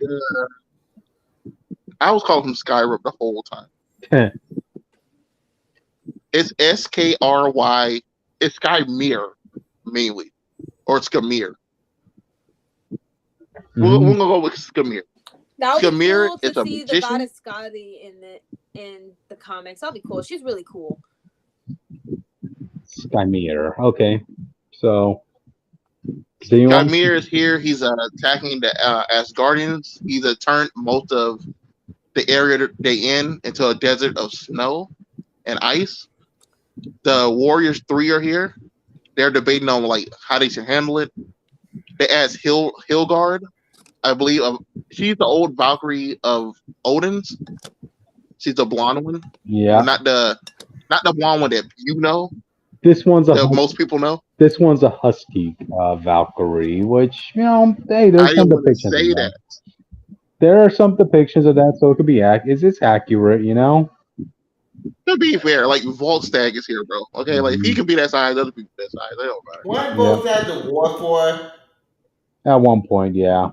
Yeah. Okay. But Thor, got destroyed. Okay. Go ahead, Austin. they're basically talking about what they do, and then they ask her, and she's like, it doesn't really matter. Our king's gonna be here, and then Thor shows up. He's rocking his regular fit, most likely just because they want him back in his classic outfit. Because really, he should be, the All Father should be wearing something different. But we'll let that slide. Thor shows up. He's like, Skimir, what are you doing? I'll give y'all this time to apologize and just leave. And then he commands them to stop. And they like, who are you talking to? You talking to us like that? He's like, no, I'm talking to the sky. I'm talking to the storm. You see, I'm not the god. I am the god of thunder, but I'm also the god of storms specifically. And a storm of ice is still a storm. And then the snow stops falling, and the sun comes out. He didn't need to swing. And they start freaking. Yeah, go ahead. He didn't need a hammer to drive that blow down. Wow. Yeah. Man showed up, pulled the sun out, and 3 of the people with Skimir is already ready for their lives. And he's like, since they left, I'll let them live. Skimir says, nah, I'm not about that. Like, we about to fight. He tried to use magic to turn Thor into an animal. He says an animal of some kind, but I don't think he actually said which one. I like to think he was gonna turn into a frog. But Thor's like, you have to hit me with magic for that to work. He just dodging. He literally just outspeeding this man's beams. He's not blocking with Mjolnir, none of that. And this was actually fun for me to see because Thor doesn't get a lot of speed feats anymore like he used to back in the day. So he literally just dodging all these beams, jumps at the man, throws Mjolnir one time, and it breaks the Frost Giant in half. Well, into pieces. Which is funny because the Frost Giant goes out his way to say, you look at you doing all this dancing and running. All I need to do is hit you once. And Thor returns and says, that's if it could speak, Mjolnir would say the same thing. And it kills the guy with one hit. That was epic. Hey, people start hyping. Every now and then, Thor needs to remind the Frost Giants how little they are to a god. Wow, bam. Hey, Thor is known for going to fight and killing giants, not just Frost giants in general. So. Well, Thor is in Thor's own words, not this Thor, but a different Thor. I am most well known for killing giants and pissing meat. Yeah, well, that's right. And having to dress back to get his hammer back, which was hilarious. It's funny you brought that up. Was he dressed in dragon this to get his hammer back? What? No. Oh. But he goes to a party later for trans people because he's helped them out. But Loki shows up. He's like, Loki, what the fuck? What's going on? You're supposed to be the king of these people. That was the whole point of the last arc. And Loki's like, but I'm not though. So I don't want to be king anymore. So, I'm just gonna go do my own thing. And Thor just ends up being like, all right then. Well, whatever. I'm glad you're back in Asgard, I guess. Loki does like a weird pause. It's like, me too. So you're like, oh, so Loki's already planning something godly. The book just started, Loki. It just started. Loki comes in. The bridge is broken. I didn't read the end of the Donny Cates. Well, not even the Donny Cates run anymore. I don't know who finished that book off. Yeah. But I didn't see the end of that book. But the Rainbow Bridge is destroyed. It's been destroyed for a really long time, but look what happened. Go ahead. Loki just brings it back stronger than ever. With a spell. He used a wand of someone who I didn't recognize. He used a wand of Watavar. I thought that he was making a joke like the wand of whatever. Yeah. But apparently it's a real strong wand he found in the vault. He uses a spell. He bring back the Rainbow Bridge, and everyone's talking about how this bridge is stronger than ever. It might not ever break again. Well, you know it's a lie, bro. Oh, I know what this is. This is the stick that Doctor Strange used when he became the god of Asgardian magic or something in that book. Well, that's what this is. Loki seemed worried about that. Like, what did he have to do to get that sort of magic, you know? That was, but what they brought up later, I don't know. Like, this book is complexing me, but I like it. Yeah. You see them hyped over the bridge. Thor turns around to congratulate Loki. Loki disappears. And Thor, just like always, he's just gone. And Sif tells him to go to Earth to go chill out. He done did enough for his people. And he's like, you know what? You're right. And also, I love the colors of this. This is so classic Thor with these colors. Yeah. This book is bright. But they give you some classic Thor stuff. If you're a Thor fan, this is some of your favorite moments. He comes down, he starts hanging with people. He lands in a park, he signs the kids Captain America shield for some reason. He takes a photo with a man dressed as Thor.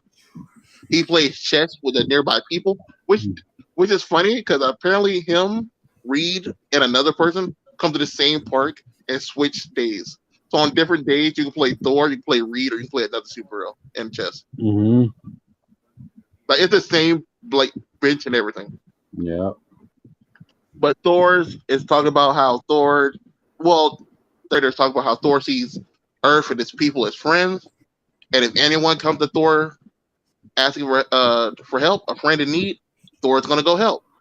A woman with basically a mohawk shows up, tells Thor, hey, some of these Orcus people are attacking my mutant friends.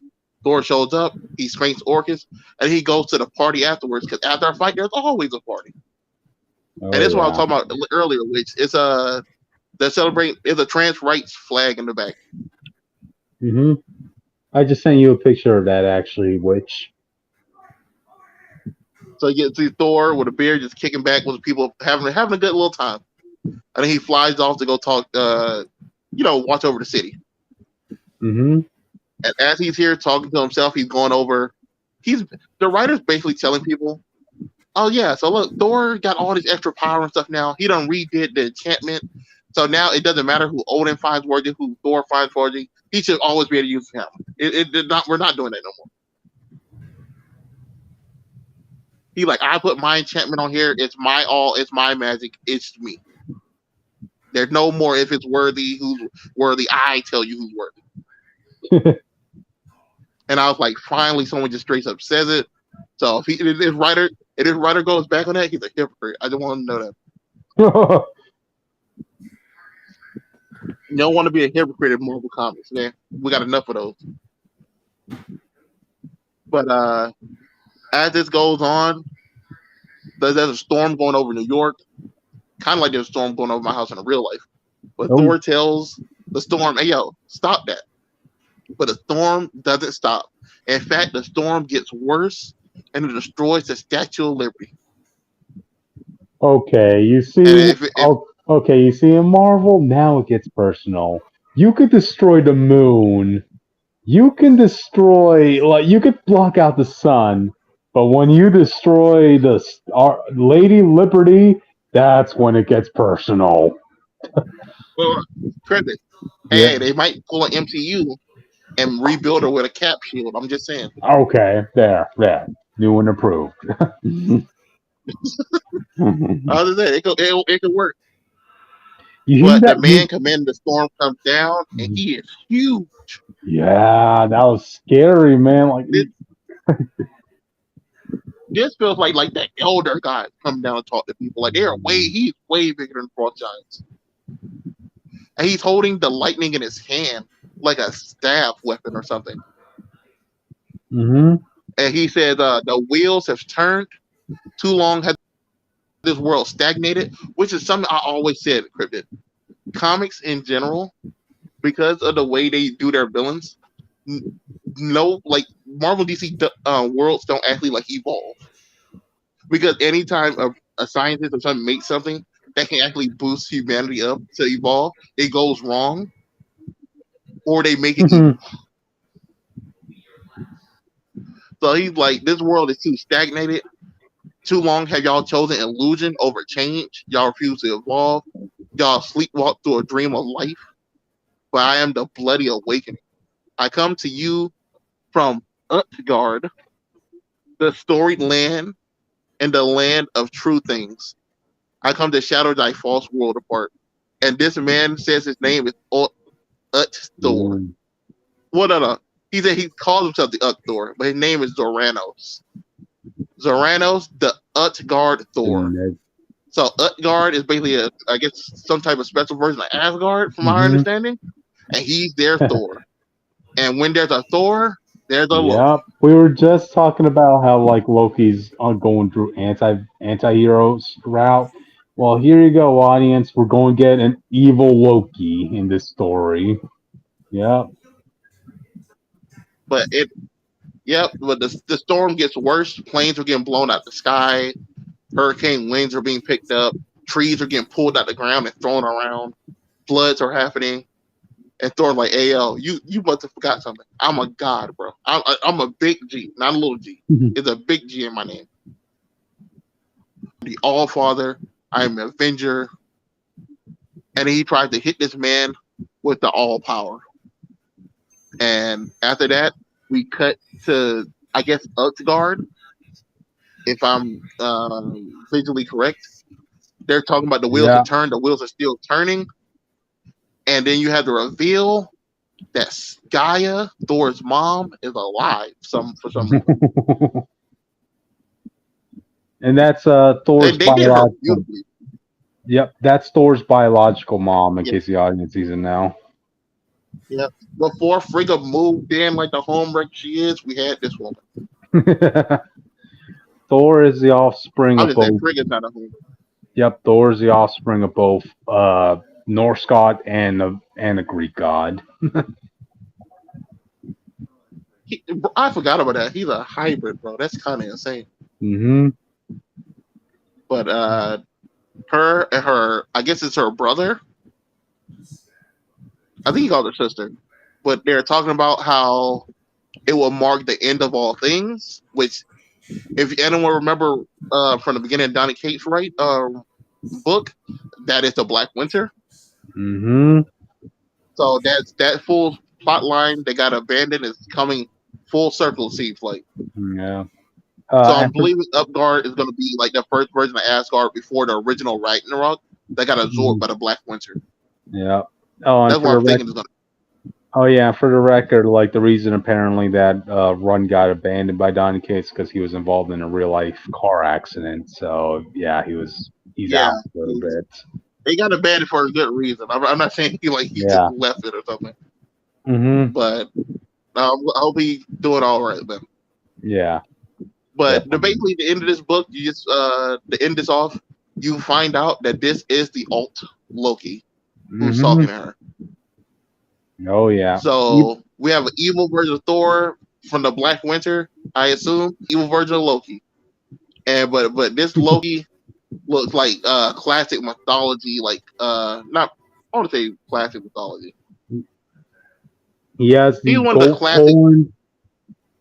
He has the goat horns popping out of his head. Made of wood type things. Like it's a version of Loki, I can tell you that much. It's scary. You have to go look at this picture yourself. Because they do really good with this imagery. And the quote at the end, it's all weather turns to the storm. Yeah. Great opening issue. Audience, if you guys want to see what Thor's about, yeah, this is pretty much it. A good introduction. Oh yeah. They do confirm the elder god.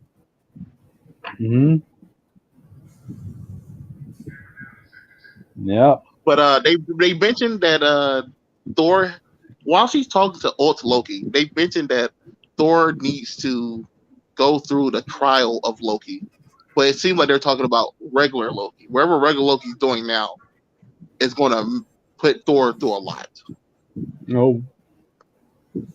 Because she doesn't say Alt Loki, or she don't say your trial. She's able simply the trial of Loki. Ooh. Loki. That's why I was like, I don't know what Loki's planning. I think Loki's scheming, and it's going to backfire. And that's usually what happens. We shall see. We'll see. But anyway, that's basically it. This book is a great start to Thor. If you want to know what Thor, like Crypto said, you want to know what Thor feels like, or you want to see what a classic Thor story seems like, and just this is it, really. Cool. But yeah, with that, I think we should continue on.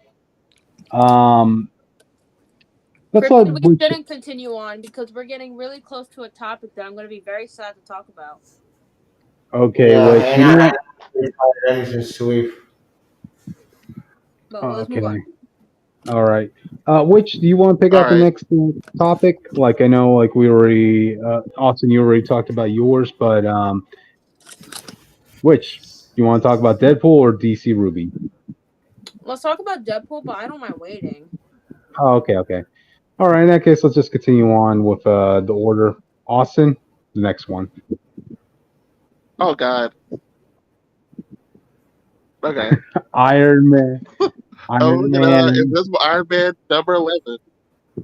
Give me a second, bro. I gotta pull it back up the comic. AKA, this is the prelude to the wedding, basically. What? Yeah, this is the issue before the wedding. The wedding of Tony Stark and Emma Frost. Oh, that no.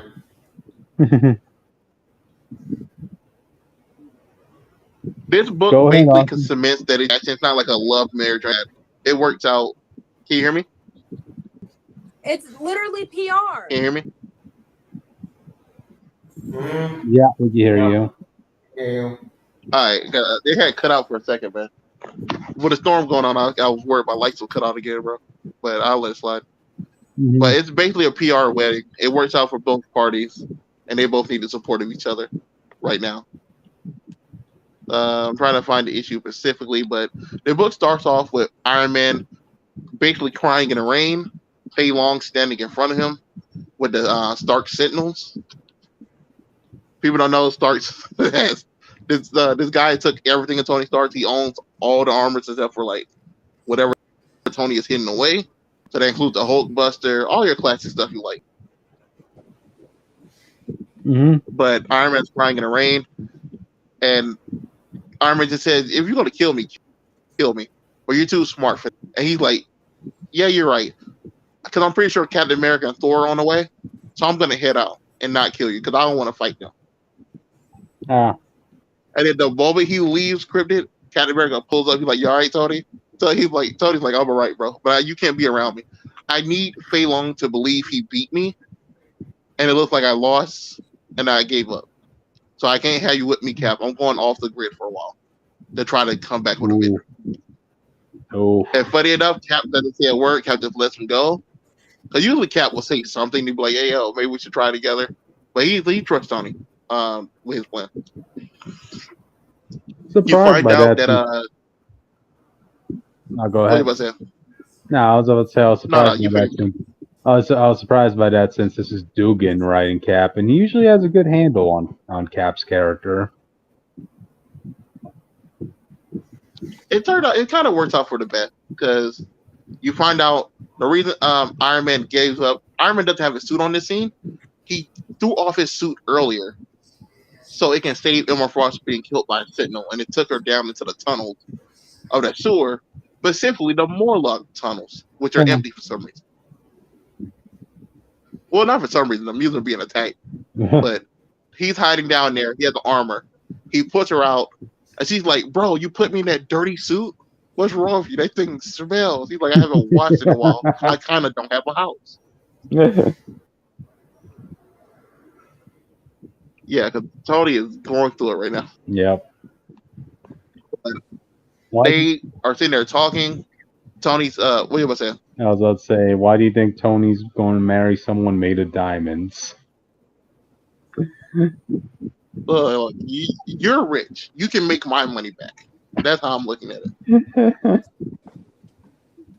But they're having their conversations, and really it's just both of them grieving together. Tony shows her the proof that Orchis has framed all the mutants. The reason that there's such a kill order isn't just because they're different and stuff. mutants were selling medicine and cures all over the world. Orchid spiked it, and then billions of people died. Oof. So it's a full-on war now. Humanity is done. Not only did mutants try to kill them all, you got the idea that mutants are immortal in people's heads. So now you know they're about to outlive you. Like this is a war of attrition. You already lost. And that's why humanity is so behind Orchid, and that's also why they were behind the Eternals when that whole Judgment Day event happened. Yeah. But Emma Frost tries to reach the Cuckoos. She can't do it, so she's basically in a dark place. She's not really crying, but she's like got her head down. They're overshadowing her face with the darkness. Tony pats her back for a second, and he moves his hand away. But he's also grieving. Some of his friends were mutants that are apparently missing and are dead. But also, Tony's always in like the worst part of his life. Every issue, every new book, he gets put in the worst position in his life. But he's like, don't worry about the Cuckoos. I'm pretty sure they're resourceful enough and they'll be all right. Even though they have died multiple times before. And she's like, and if they're not all right, he says the thing that every Avenger says, I guess we'll avenge them. And I just think it's funny that I feel like every book now, Avenger has to say it in their book for it to be canon. Aww. Rhodey's in jail for helping Tony out in an earlier arc. She-Hulk's talking to him, and then you find out that the warden of the jail has kind of been giving him the business. He's been roughing Rhodey up. Rhodey's getting beat up in jail by everybody. Wait, why is Rhodey in jail? This guy, he's in jail for helping Tony out at an earlier point. Man, can't get Basically, Tony up asked him to infiltrate Orchid, and he got captured and stuff like that and arrested. And he can't get his girlfriend to bail him out? Seriously? No. Who knows what Carol is? Who knows? Carol is running the Avengers. She don't have time to deal with little problems like boyfriends, okay? Carol, that's your man that's locked behind bars. Come on. The billion of other planets. We don't know the time frame on this anymore. Since Iron Man is like 1% fine in the Avengers books. I just want to say, Carol, the millions of other worlds out there in the universe could wait. Get your man out of jail. Come on. All right. Continue on, Austin. Tony's armor is basically the only arm he has on him is basically like torn to shreds. And he kind of just like makes it into like a makeshift missile and shoots it to the rocket into Orchid's station. And he tells the guy, Fei Long, who is the leader of Orchid. Well, not the leader of Orchid, but the leader of whatever took the Stark company. I forgot his company's name. But it isn't Orchid specifically. He's working with him. And he tells him, you call off the kill shot on Rhodey. Okay, they're basically just going to keep beating Rhodey up for 30 days, and then they're going to kill him. Just to mess with Tony. He goes back to Emma Frost, who is still in the Morlock tunnels. And she says, I didn't think you'll come back. And he's like, I didn't think you'll be here, to be honest. You usually don't listen to nobody when people tell you to do anything. Which is 1% true. But they get into a shouting argument. Tony's telling her how much he lost, and she's like, your losses, I lost stuff because we all made a rule not to kill humans. And he's like, you don't want to get losses with me. My losses are worse because they're usually my fault. And he did just like this. If Rhodey dies, it's going to be my fault. Oh. And he asks her for help. And then it cuts forward to them setting up the wedding situation. Them coming to terms. I guess she got the terms on a paper. He got his hair slicked back. They literally look like they're about to walk through a door and then they're going down the aisle based on their outfits. He got the full suit on and everything. Okay. But you get to see almost every major Iron Man armor that isn't like the Hulkbuster. No, the Hulkbuster's in there. It's like the first 16. And they start flying off to where we don't know. But once again, they are talking about getting together, probably the best thing for this situation. she talked about how Orchid took everything from her and her background. You see Cyclops, Wolverine, Storm, and the mutants and stuff. And for Iron Man, he said they took everything from him. There's nothing behind him because when the story started, he basically had nothing anyway. His bridge was basically burnt. He was poor already, and then he stole the rest of his money. Like it's Tony's going through it. Mm-hmm. Tony gets down on one knee in the Morlock tunnels and pulls out a ring. And she's like, "Bro, is this a joke?" In the sewer of all places? He's like, "Nah." Come on. Emma Yeah, he's like, "Is this a joke?" He's like, Emma? "No." In fact, I actually feel it. I actually really like. He says, "I actually really like that new persona you came up with. That remember that girl we showed you last week that she dressed up as." He's like, "You know what? I'm marrying her." Oh.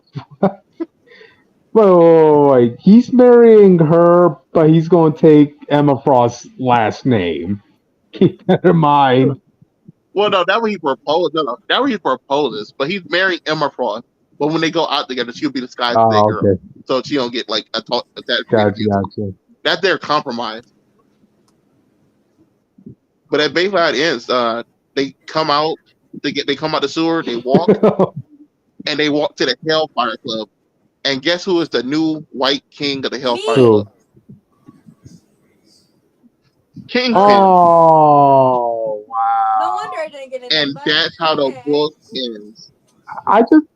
And that's how the book ends. Either this fat guy keeps getting to all the mutant clubs where he's not should be involved in. Wife. Oh, wow. I keep forgetting about his wife. If she's the Red Queen, I'll let it slide. No wonder I didn't get an invite. Okay. I blame Jake. Jeez, I just Jake and his mutant phobia. I just find this whole situation so funny where, like, Emma, like, if she ever sweats, she sweats champagne, right? That's how classy of a chick she is.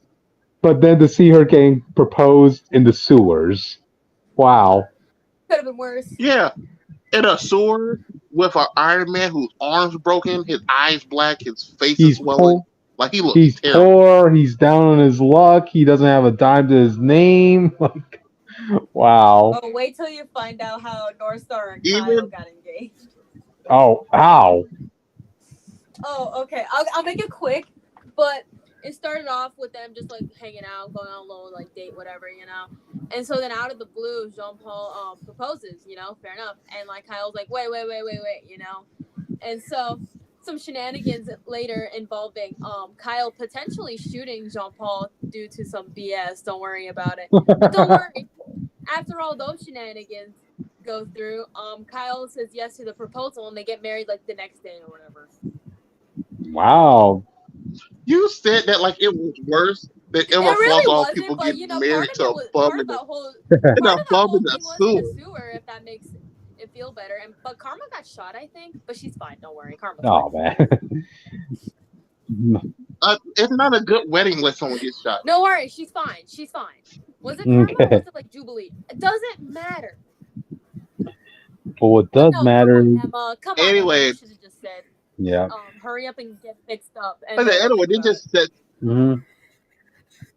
This is just a purely set up issue, but I'm glad they just put out the term. Like, this is a transactional marriage, but I do honestly hope that this turns into a real thing. I actually really like this pairing. This pairing has been together before, by the way. They went on 2 dates before, and they liked each other in those 2 issues. Yeah. They kind of So I kind of want this to be a real thing because I feel like Tony needs something. As well, with writers constantly just ruining his life. Him and Spider-Man are like down bad in Marvel Comics. It's funny as me. It's funny. Spider-Man, Captain America, Daredevil. Yeah, they're the Marvel's punching bags. So yeah. So I hope he gets to keep this win, even if they, at least for more than a year. I don't want it to be like, oh, now that this event is over, I guess the marriage is done. Goodbye. We won't talk about this ever again. You know what the divorce settlement will be, right? Emma gets her own Iron Man armor made of diamonds. It better be made of diamonds. Jesus Christ. It's Emma Frost. If it's made of diamonds, it's going to be as useless as her regular thing. She already has diamonds. But she wants to go out in style, Emma Frost, come on. All right. Like, even as a brunette, looking like Moira McTaggart, she still looks good. Gotcha. Anyway, any final thoughts, man? Think we should move on. That's it. Now it's a good issue, but it's just all set up. So I was going to save it for the actual wedding part, but we already did it. It's over. All right. With that, we'll move on to our next topic: the Contests of Chaos, issues 1 through 3. They're all very brief, but Austin, you want to explain what the matchups were? If I remember correctly, it's Ghost Rider versus Human Torch, Spider-Man versus Wolverine, which I didn't get to read. That's sad. So I'm trying to pull it up now. Yeah. The only one I read was the last one was Thor versus Iron Man. I don't know. The only one I did read was Ghost Rider versus Human Torch. Okay, I'll go find the other ones then while you talk about that. Like audience, you kind of know what you're expecting when you're coming into one of these sorts of comics. It's just gonna be a fight between these two, and well, as far as the fight between Human Torch and Johnny goes, and Ghost Rider goes, yeah, it was kind of funny how the win was conducted. You want to explain, Austin? I'm trying to find the other one. You go. Oh, okay. They both fight in hell. I thought it would be funnier to have them fight into one of the North Poles, because, hey, let's just further have the Fantastic Four mess with Jake about that. But no, they fight in hell. They go on a train. They strike blows with each other, and eventually Johnny ends up pulling a win. Tell them how he got that horrible win. As the train was going, like Johnny just tied Ghost Rider's chain to his leg, and yeah, he fell off the train. I bet you Reed Richards told him to do that. The train, stood up fine, and then fell off the train tracks into the water. I bet you Reed told him to do that. That menace to society. Oh wow! I was disappointed this fight specifically. I was very disappointed in. It could go either way. Not because Ghost Rider lost. It's because the dialogue here had a lot of potential. Because Ghost Rider goes out of his way most times to be like, Johnny, you will pay for your sins.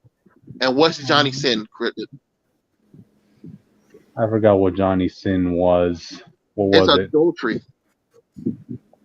A what? Oh, adultery.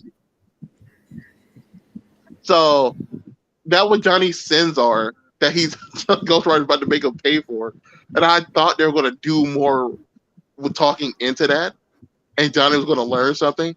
Because for people who don't know, all this is Agatha Harkness making people fight. We don't know specifically why yet. She's just making people fight because she can. Also, she's young because of the Scarlet Witch book. So y'all want to find out how that happened? Y'all can read that. I just haven't read it. Yeah, and can I just say? I don't believe it. And can I just say, who's complaining that Agatha looks younger? Lots of people. You should have seen the Twitter Discord. Now, anybody who's used to something is going to complain. It's like when they complained about Amanda Waller becoming skinny and actually being able to fight. But I thought they were going to do something with that concept. Because this is not the first time someone called Johnny out on his behavior. But having Ghost Rider about to kill you about it, I feel like it should have invoked something. Johnny also starts the fight, by the way. I mean, not Johnny. Well, both of them, Johnny. Ghost Rider also starts the fight, by the way. Johnny Blaze just punches him in the face. It's like, bro, what the fuck? It's in hell, man. You know this guy. Why are you fighting him? Just because you're in this area? If there's any place to be an asshole, it will be in hell, you know? Speaking of which, why can't we ever have a fight in heaven, you know? God's not letting you fight in his home, bro. I feel like we have like God is about to try to sleep with that noise going on. I mean, I feel like we got like 8 different versions of hell in Marvel, but we never have one heaven. You know? No, there was the issue where Charles Xavier. We do have a heaven. We do have a heaven. It's the Thor. What are you talking about? Also, hang on. Charles Xavier did go to heaven, so I'm just saying. So did Kurt. That's a lie. So did Nightcrawler. Yeah, let me pull this up. Oh yeah, I forgot. Look, you're not convincing anyone that creepy guy can go to hell. I remember this. Yes, Professor Charles Xavier was definitely killed. Not only did we see his body, but his body was dissected by the Red Skull, while his spirit went on to Marvel's version of heaven. So, there you go. Look, Angela is from heaven as an Heaven. I'm counting it. Heaven is the heaven he went to. So, there you go. That heaven sucks, bro. Anything else you want to say about this comic, Cryptid? Not really. I mean, I do have more things to say about the next comic, which is the next fight's going to be Moon Knight versus Captain South Korea. And dang it, I'm just going to continue calling him Captain South Korea. His name is Deguki, man. I haven't even read the book where he debuts, and I knew that. Hey, I bought all the books, Witch. So hey, yeah, I did my. You can at least learn how to pronounce his name. I did my part in supporting an all-Asian team. Marvel cares way more about you buying the book than saying their name correctly. I can promise you that. I care. Learn to pronounce it. It's not that hard. Okay, but anyway, I know everybody's assuming that's a very powerful mismatch, but to that I'll say this is Marvel's version of having Superman versus Batman, really. It depends on what current Moon Knight's doing. Okay, they give him the superpowers where he gets stronger at nighttime, a lot of other crazy stuff. He basically like regens. He can figure out something, but based on how Johnny won his fight, these fights aren't serious, bro. Yeah. I couldn't find a Wolverine versus Spider-Man one to save my life. I think Spider-Man won, honestly. I think I remember seeing him in a cover on that Contest of Chaos. He was at the end of the Ghost Rider one. Okay, so I assumed he won. But yeah, but the other two I legit just couldn't buy, and then my comic shop, my sites wouldn't put them up. Aw. But so I don't know why they did that to me. Well, I'll definitely buy the next issue because hey, I want to support Captain South Korea after all. Yeah, but if I find these books next week, I will just tell y'all who won and how they won, and we'll do it like that. Gotcha. Alrighty then. You done? Think we're finished, Austin? Yeah, we're pretty much done. I can't talk about that too much. So, Witch. All right, your time, man. I'm sad. I don't want to do it. No, go ahead. We have to rip the Band-Aid. All right, then we can skip it. Fuck no, we're talking about it. Okay. I'm just sad because I actually liked this book. It's like one of the few Deadpool books that wasn't written for incels, but I don't care what Cryptid says. It's right. I'm right and you're wrong. But, at least in the book, it actually proves that Valentine and Deadpool finally did the deed. Audience, you can figure that out. You have more than a half a brain cell. You can figure out what I meant by that. Oh, yeah. I like how they did Valentine's arms, like that goes to their back as well, not just the arms. Oh, and also keep in mind, Valentine was on top. Oh, yeah. Yeah, you think Deadpool is topping in this relationship? Yeah. No. But go ahead. Top in any relationship. I think they were going to go for another round until Princess came in and was like, hey, it's time for what? Yeah, that's supposed to represent any married couple out there who they're in the heat of the moment, but who comes knocking in the door? Their kids, and all of a sudden, oh dang, the moment's over now. Yeah. Also, I like how they had Deadpool butt ass naked with like a pixelation. That's hilarious. Yeah. That's funny. It's amazing. We're never going to see Deadpool's dick ever drawn, but we had to see Batman's dick ever drawn. If you look at the right corners of the internet, I think you can. I'm talking about officially. Oh, yeah, no. But anyway, Batman comic though, but regardless.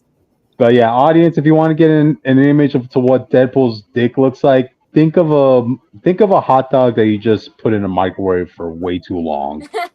There Yeah. you go. Imagine that's like the one part of Deadpool that wasn't like cancer-fied or whatever. I just want to like that would be He's funny. got That would be hilarious. he, Anyways, we're he gonna go back to the actual plot of the book. Remember that Valentine go ahead. became a horned emperor? Oh yeah, I We're like still in Deadpool's that situation. yeah, I like that Deadpool's reaction when everybody else in the room was like, "Oh shit, what do we do now that Valentine's got all jacked up?" Deadpool's there, horny as hell. He's That's horny. Deadpool for you. That's Deadpool for you. Like Valentine's, this is really turning me on. Like, I need more fan art of these two. I just need more, but no one's doing it. So yeah, unless you get very, very lucky, yeah. I need to get in on this. I need to find the perfect base to do that. If I'm not Hmm. doing if I'm not doing freaking podcast stuff. Oh crap! Okay, reloaded on me. Gotcha. Fun. But anyway, continue on, Witch. Oh yeah, no. So the others are fighting Val, and they're just basically murdering them, like with no hesitation at all. And then it's like Valentine's like, "Are you foolish enough to challenge me for our crown, or will you submit?" And then Wade in the next panel is like raises his hand and is like, "Yes, please." I'm like, Jesus Christ, Wade. Okay. I have so many ideas on what to do with your new horns, Valentine. Stop being horny. Oh, you intended for that pun to happen, Witch. Stop, Cryptid, stop being horny. Anyways, no pun intended. Anyway, so we're gonna cut over to the prison cells where Princess is being captured, and Auntie Deathstrike pulls up. She pulls up. Right. And Lord Deathstrike pulls up and is like, "Hey, I can't let you do that." And she's like, "Fuck you!" And then they start fighting. And I'm like, "How dare you point a gun at Princess? How dare you? Don't you know what this doggo did? Like, had to go through? Yeah. In the span of 10 issues. Mm-hmm. Not over it. But whatever. So they continue fighting. And she breaks a chunk of his mask, which is pretty cool, Also, R.I.P. Austin. Austin died. Oh. And so then luckily they were able to get Princess out, and Lady Deathstrike and Princess just go on their merry way while Valentine and Wade are just going at it. And Wade's like, "Oh, I got you. I'm gonna fight with you." And he's like, "What? What are you talking about?" And you can see that Val is getting back to their senses. Which, if you pay close enough attention, there's a panel where Valentine doesn't have their glass arms. That was just something I noticed while I was reading this. You gotta look for that scene. All right, but continue on. Yeah. So basically, one of the people of the atelier, basically stabs Valentine a lot in the back. No pun intended, because that literally happened. And so then we see these like horns just engulf all of Valentine and Wade. So that was fun. Well, wait, we gotta wait for Princess to get into the room. It's all good. Also, Wade decided, yeah, let's throw a grenade in the thing of horns. Why not? But don't worry. No. Everything's okay. For the most part, but the sleepy lady is pissed. I forgot her name. I'm sorry. Yeah, it all gets resolved. So. Yeah, Miss Ginkgo, I think that's what her name is. Yeah, this is right here in the profiles. Oh, and now it's gonna be a showdown. Woo! Yeah, so Wade has to like push through and be like, "Hey, like I'm here for you. Like I would love you if you were a worm," which is a callback to the beginning of the issue where they were talking about that. And I just love this scene where Wade pulls up to Valentine and he just grips their face and was like, "My Valentine," and I was like, "Oh my goodness!" And he gets a kiss. Oh my goodness me! I was happy. But I couldn't be like too outwardly happy because I was in the car when I first read this on the way to a wedding. Which update, I did not want to go to this wedding. Aww. Regardless, You know, we got our unexpired eggs that Valentine needs to make. That Valentine and Wade need to make. You know, it's all good. They're on a date while they're fighting baddies. It's great. It's lovely. You know, we see their fun little adventures and all that Yeah. jazz. Yeah. And then it just Uh, ends on that. Well, Aw. it technically ends on a text message between Lord and Lady Deathstrike, but other than that, yeah, that's how it ends. You know, Just, I wish just this guys, would have been able to go on longer, but I we guess all. Rob Liefeld takes importance, I guess. yeah, But and Oh, Kevin, I need some sleep. So, okay. All right, I, Tevye. It was fun having you, man. well, wait. Before I do want to tell Spider-Man issue Oh, phase okay. one. Oh, okay. In that well, you case, gotta wait for that. yep. We're going to finish up on Deadpool right now. Um, Well, what I want to say about like Alyssa Wong, I know Marvel's going to get you to write yeah. DC So I Prime. gotta go. See you guys. Thank you for having me. See you, Tevye. Okay, Marvel. I know Alyssa Wong. I know Marvel's going to get you to write a story in DC Pride next year. Please So do one of Wade and Valentine. I'm shocked you that got Wade to hasn't like gotten a story yet in Marvel Pride.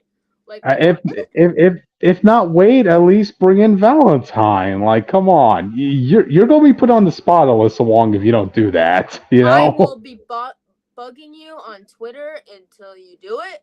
Hmm. Um, if you need an artist, hit me up. I'm free. I don't have too much planned at the moment. Yeah. Um, yeah, I do plan Um, on actually drawing some Deadpool Valentine art in the future. I just don't know what exactly I want to do, but we'll get there mhm. when we get there. This is Gotcha. another book that I love that got canceled after 10 issues. And if the audience doesn't know what the other book is, first of all, where have you been? And second of all, it's Mhm. X Factor 2020 because I loved it so much. Gotcha.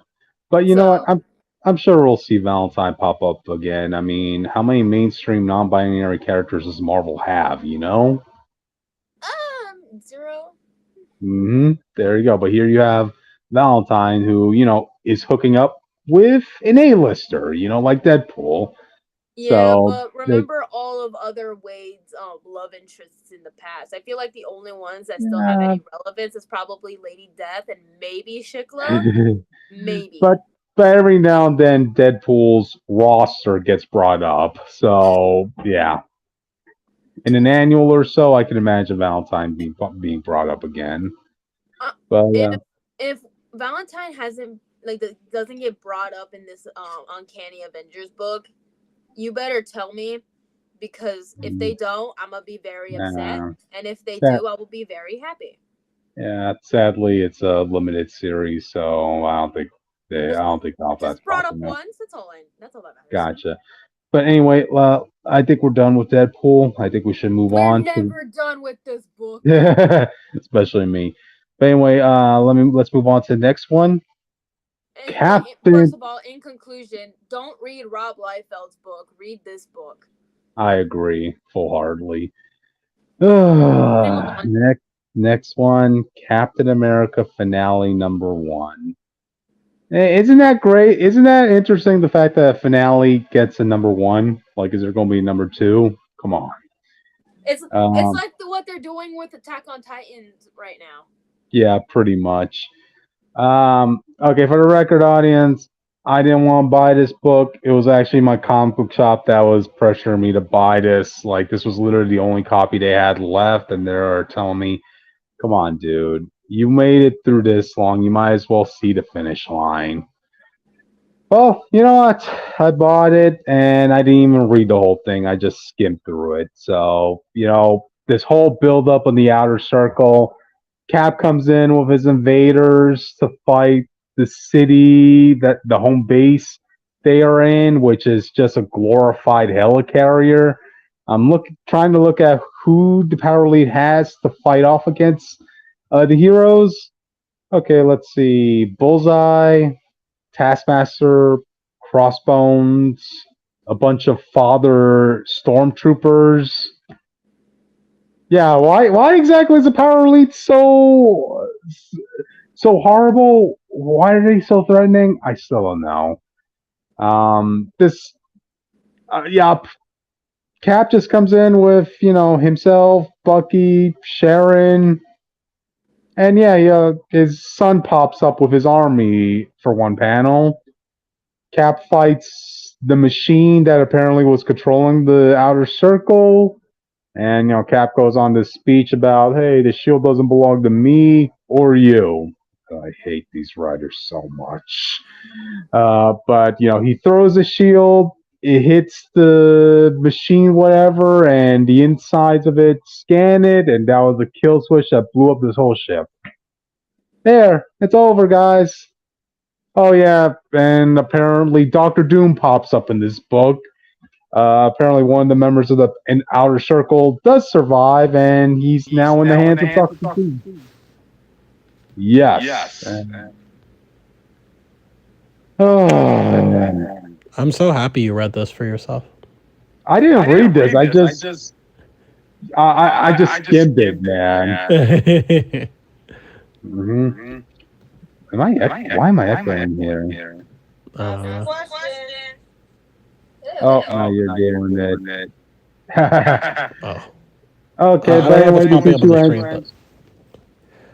let me do something. Hold on a sec. Sorry, audience. Technical difficulties. So now you're stuck with me and Witch. Witch, let's do our tap dancing routine. You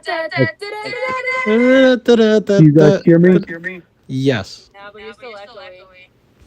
You're echoing for me. Well, okay, anyway, I'm done with this. Damn. Follow on. Witch, tap dance. Next issue. Okay, next topic. DC Ruby number 7. Okay, I'm gonna just talk about my gripes with this. Because stop echoing. Someone mute their mic. Whoever's echoing.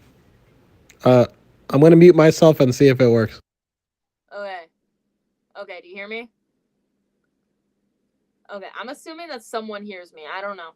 But I can hear you. You're so talking they're normally. releasing. So Rooster Teeth and Warner Bros. Are releasing the second half of the Justice League Ruby crossover, and Blake doesn't have her cat ears for some reason, which was weird. But I just had to bring that up before we started. This book, like this issue specifically, ended so anticlimactically. It's not even funny. So it starts with Joker. If you remember, he merged with the Nukalavi, I believe is how you pronounce it. I don't remember. So basically, it's Team Ruby seeing Batman fight the Joker. And keep in mind, Batman's like possessed or whatever. So Team Ruby has to figure that out. So it's whatever. It's fine, I guess. So Ruby is doing her thing. She gets smacked by the Joker. It's not fun. It's like she's seeing what's happening with the fight. It's basically all it is. So Ruby steps in and tries to stop Batman from like doing anything. So Joker stabs not only Batman but also Ruby at the same time. So Ruby's on like, come on, man. Like, come on, you can't really kill off your main character. But besides the point, so Joker turns back to normal and he's just naked now. Don't worry about it. At least you don't see anything. So anyways, Ruby is dying. But if you remember what Wonder Woman's semblance is, she can heal people. So she ends up healing Batman and Ruby, so it doesn't even matter. And so then she lassos up the Joker. Team Ruby hugs each other and like, yay. So the rest are just going to go get the rest of the villains or whatever. You see Catwoman doing her thing. Alfred pulls up. It's great. And then they do the stupid, is it a bird, a plane bullshit, but it's just Zatanna and Constantine. And then Constantine makes a portal to see Superman and Lois Lane. It's whatevers. It's exactly what you think it is. So they get a portal back to their own world and everything goes back to normal. And so then like these 4 random civilians who dressed up as Team Ruby like get some medals or whatever, and then Team Ruby just goes back home or whatever. And I'm like, this is so anticlimactic. Like, come on, man. Like, I know I wasn't expecting much from this book, but like, come on. It's a conclusion, you I know. know, but it's so anticlimactic too. I feel like there was no actual stakes in the matter. Mm-hmm.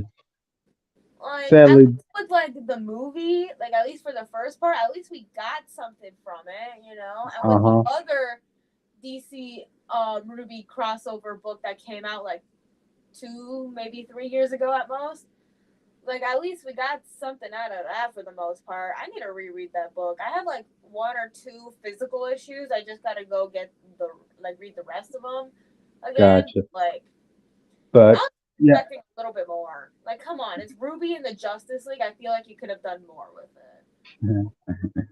Especially where Ruby is now in the show. Like, keep in mind, spoiler alert for anyone who hasn't caught up with Ruby. They just made it. Like, Team Ruby and Jean, they just made it to Vacuo, which is the only last standing kingdom in all of Remnant. So there's no more Veil, there's no more Mistral, there's no more Atlas. It's just Vacuo, which is funny as hell. Yeah. This most recent volume was kind of crazy. It wasn't like as bombastic or any like action heavy as like the other volumes, but it definitely was like impactful in a way, and it actually like gave something to progress in the story, you know.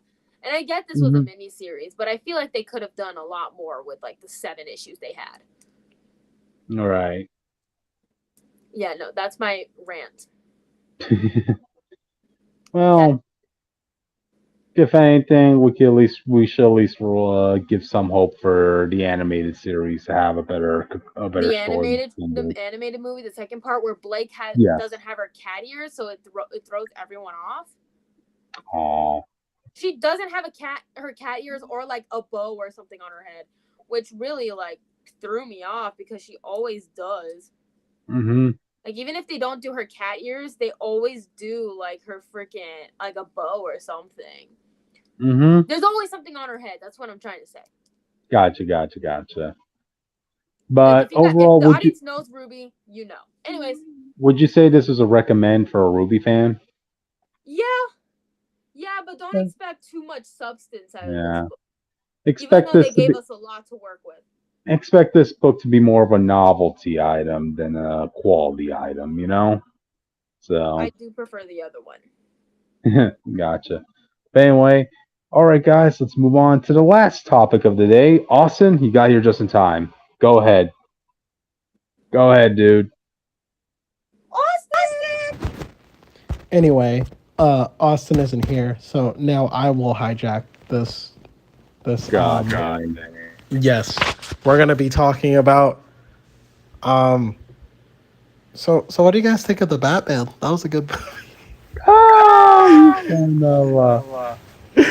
Oh, now the echoing's come back. Oh, it's me. It's you.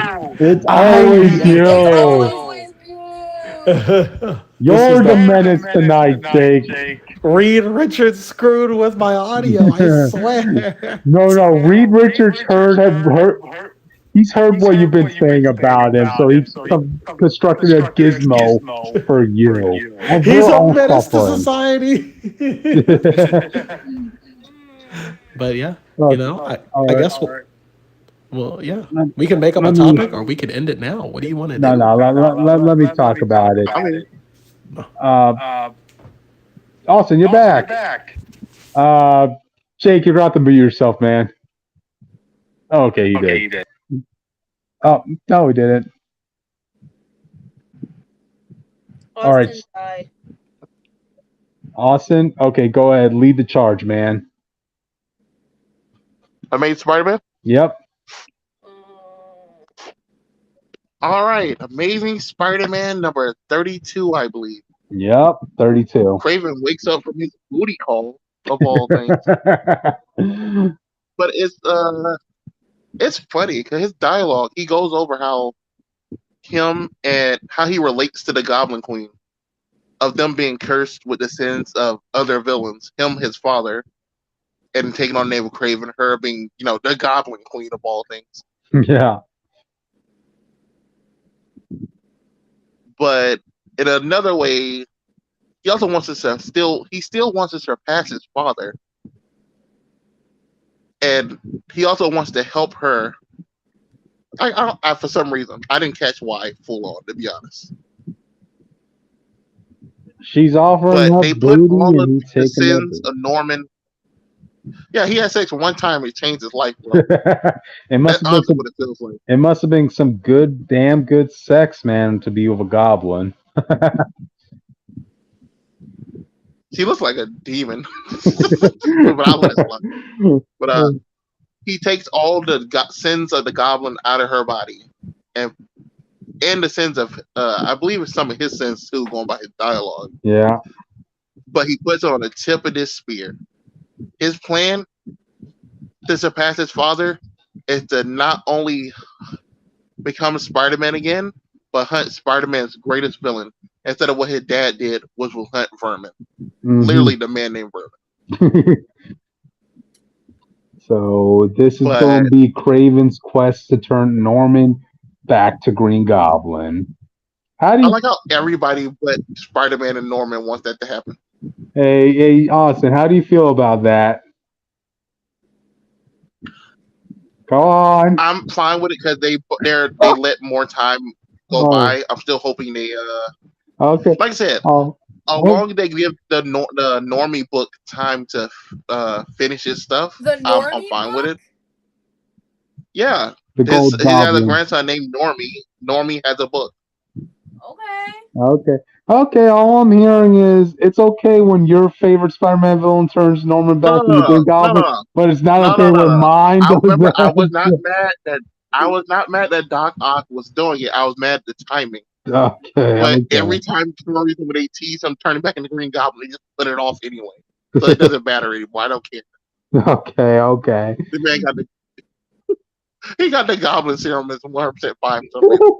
Well, they explained that because that was impressive for me because I remember during Dan Slott's run, right, the last cure that Peter gave to Norman, it was a full-on cleansing of the Goblin serum.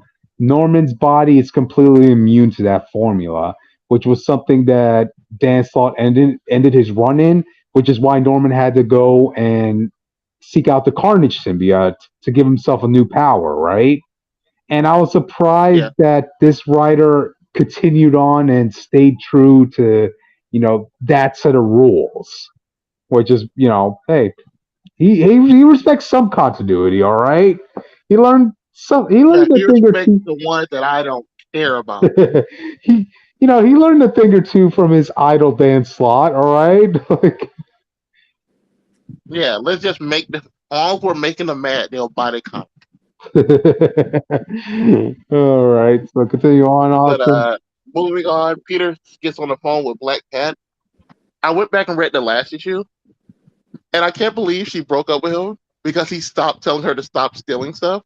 Yeah. Even though he was doing it for 60 years, and he finally accepted her for who she was as a person, and she got mad about it. She wants a thrill of that, man. The cat and mouse. That's what it is. You mean the cat and spider? Finally accepted you as a cat person. And spider, yeah. Look, spiders don't usually chase cats, okay? They usually play around with them. This is the other way. I was joking. Okay, not a spider. I'm not going cat. Okay, and also in Peter's play with spiders. Oh, also in Peter's defense, Felicia wasn't even trying to corrupt Peter at all anymore. So I know. That's what I'm saying. So like the idea of this thrill of relationship just gonna not tell you to not be a criminal. You're not doing anything bad anymore, really. But they're talking about Peter's meeting up with Denise's friend, who was also at the wedding issue. She's also Griffin. Yep, she's also the lawyer of Tombstone. Yep. And they're trading notes, and then Peter's asking, "Wait, you're seriously defending Tombstone?" And she's like, "Well, yeah. I mean, everybody has a right to the law defense, protects everybody, even supervillains." Oh, come on! Don't tell me you're one of those Punisher types. Like, and he's like, "No, I of all people know the Punisher the villain." I was like, "Why are you saying that?" See, you got into with the Punisher. Gotcha. So they trade blows back and forth, and nothing really gets accomplished in their meeting, really. They cut back to Craven, and the Goblin Queen is hyping him up about how he needs to hunt Green Goblin. They pull out the old Green Goblin suit. Mm-hmm. And nothing like he got the full suit. Like he only has like the top part, like no pants or anything. There's no pants and no glider.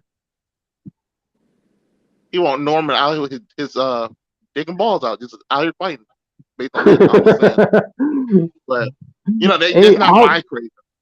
Out in the wild, man. Come on, Yeah, you're right. You're right. He wants a pure hunt. I'll let it happen. But she tells Craven to go hunt. He wants to pass his father. He needs to do his father's quest better than his father did. Okay. Peter goes to check in on Norman. They're still building this machine. And Norman's like, bro, you don't have to keep checking on me. I know you're scared that every 5 minutes I'm just going to turn back to the guy that killed Gwen Stacy. He literally brings up Gwen. Like, he goes out his way to say the word. He's like, you're worried I'm going to become the man who killed Gwen. And Peter, funny enough, relates back with Norman on some stuff we ain't seen in, 60 years since Norman's been good? Uh-huh. Where he's like, this reminds me of back before all this, when you were almost like a father to me. Oh. where I used to come over and I used to hang out with Harry, used to do our homework, all this other stuff. And he's like, just the moments like these remind me that underneath all that evil was a man that I once knew. And I hope that guy is still the real you on the inside. And Norman's like, bro, that means way more to me than you know. And then the lights cut off. And you know why? Craven is here. Oh. That means Craven was moving. He'll probably stand next door with the way this time it went on. Hey, some people get energized after a night of whoopee, man. What can I say?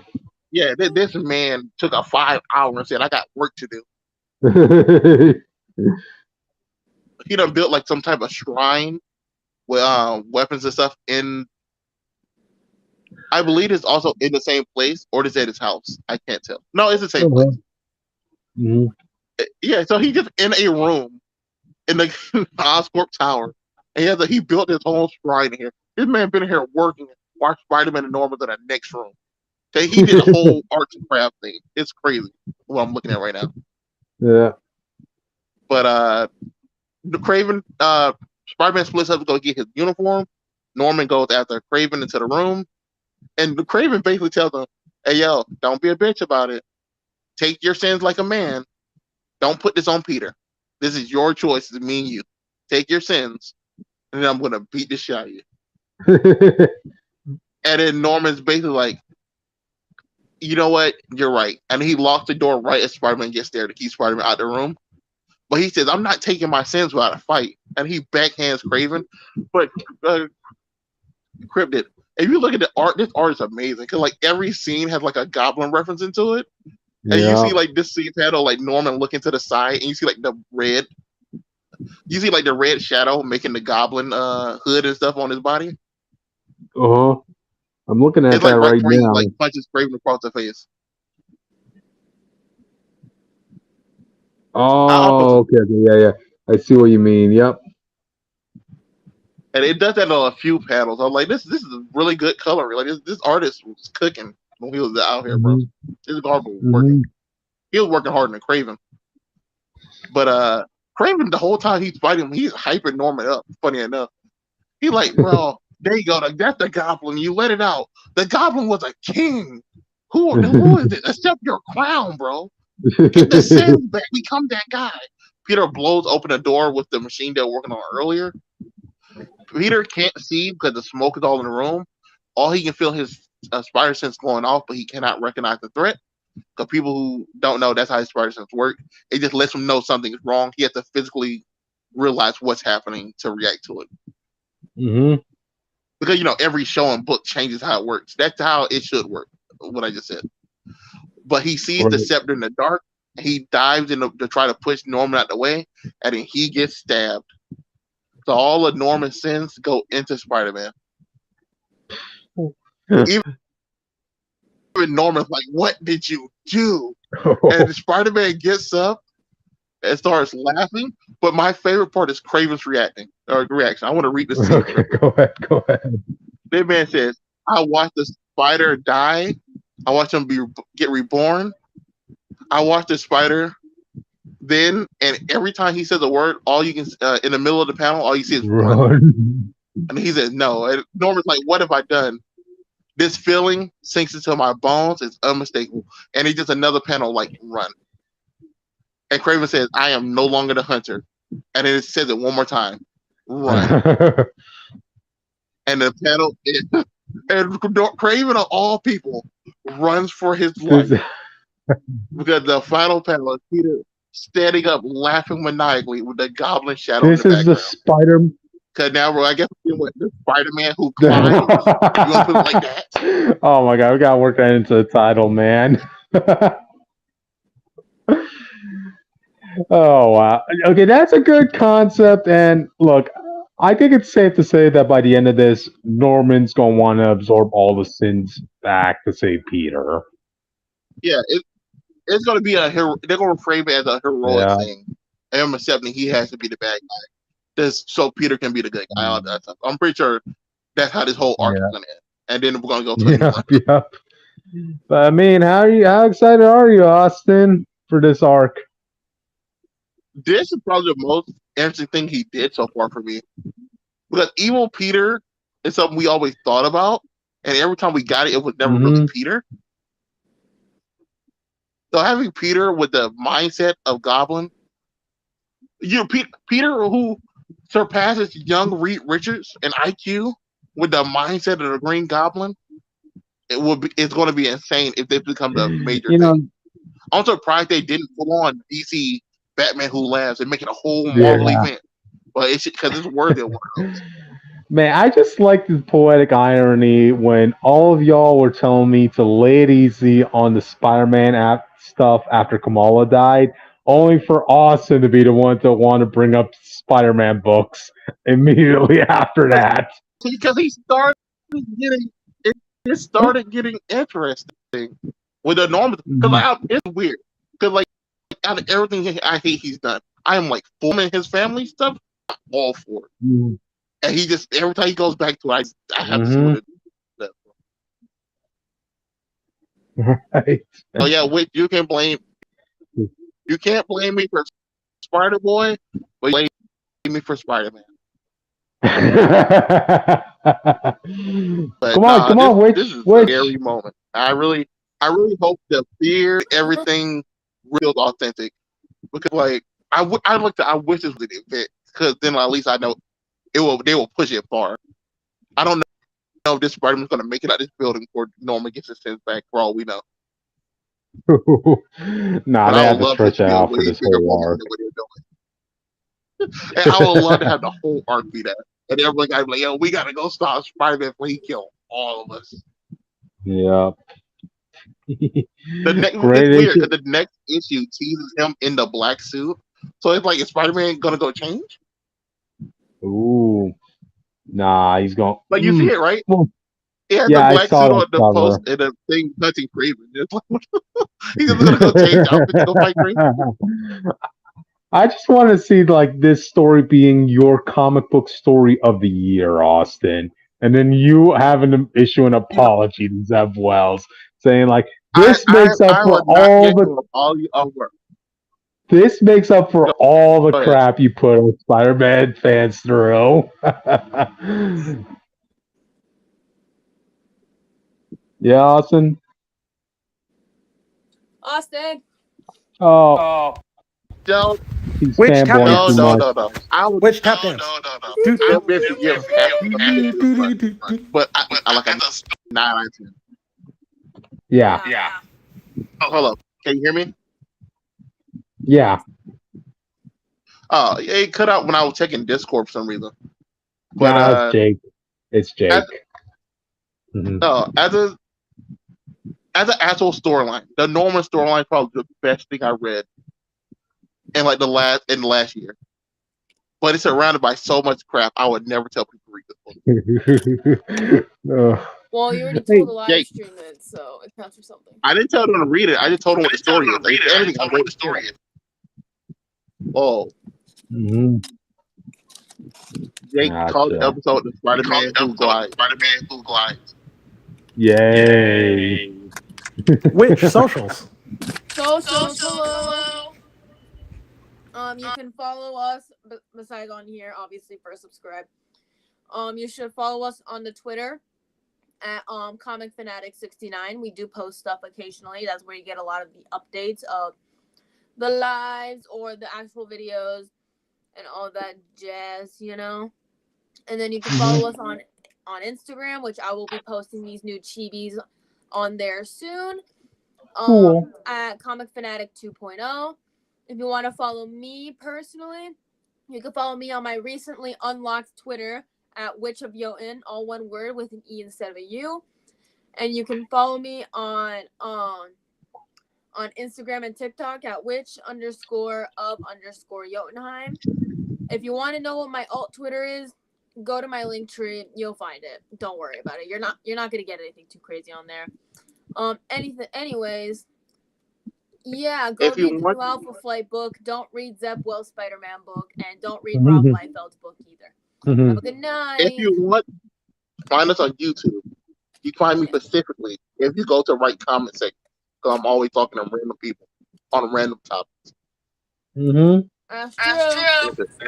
Same with the others. If you like Star Trek's Lower Decks, you are no friend of mine. Gotcha. Well, with that, I think we should sign out. All right. Bye, audience. Later. Do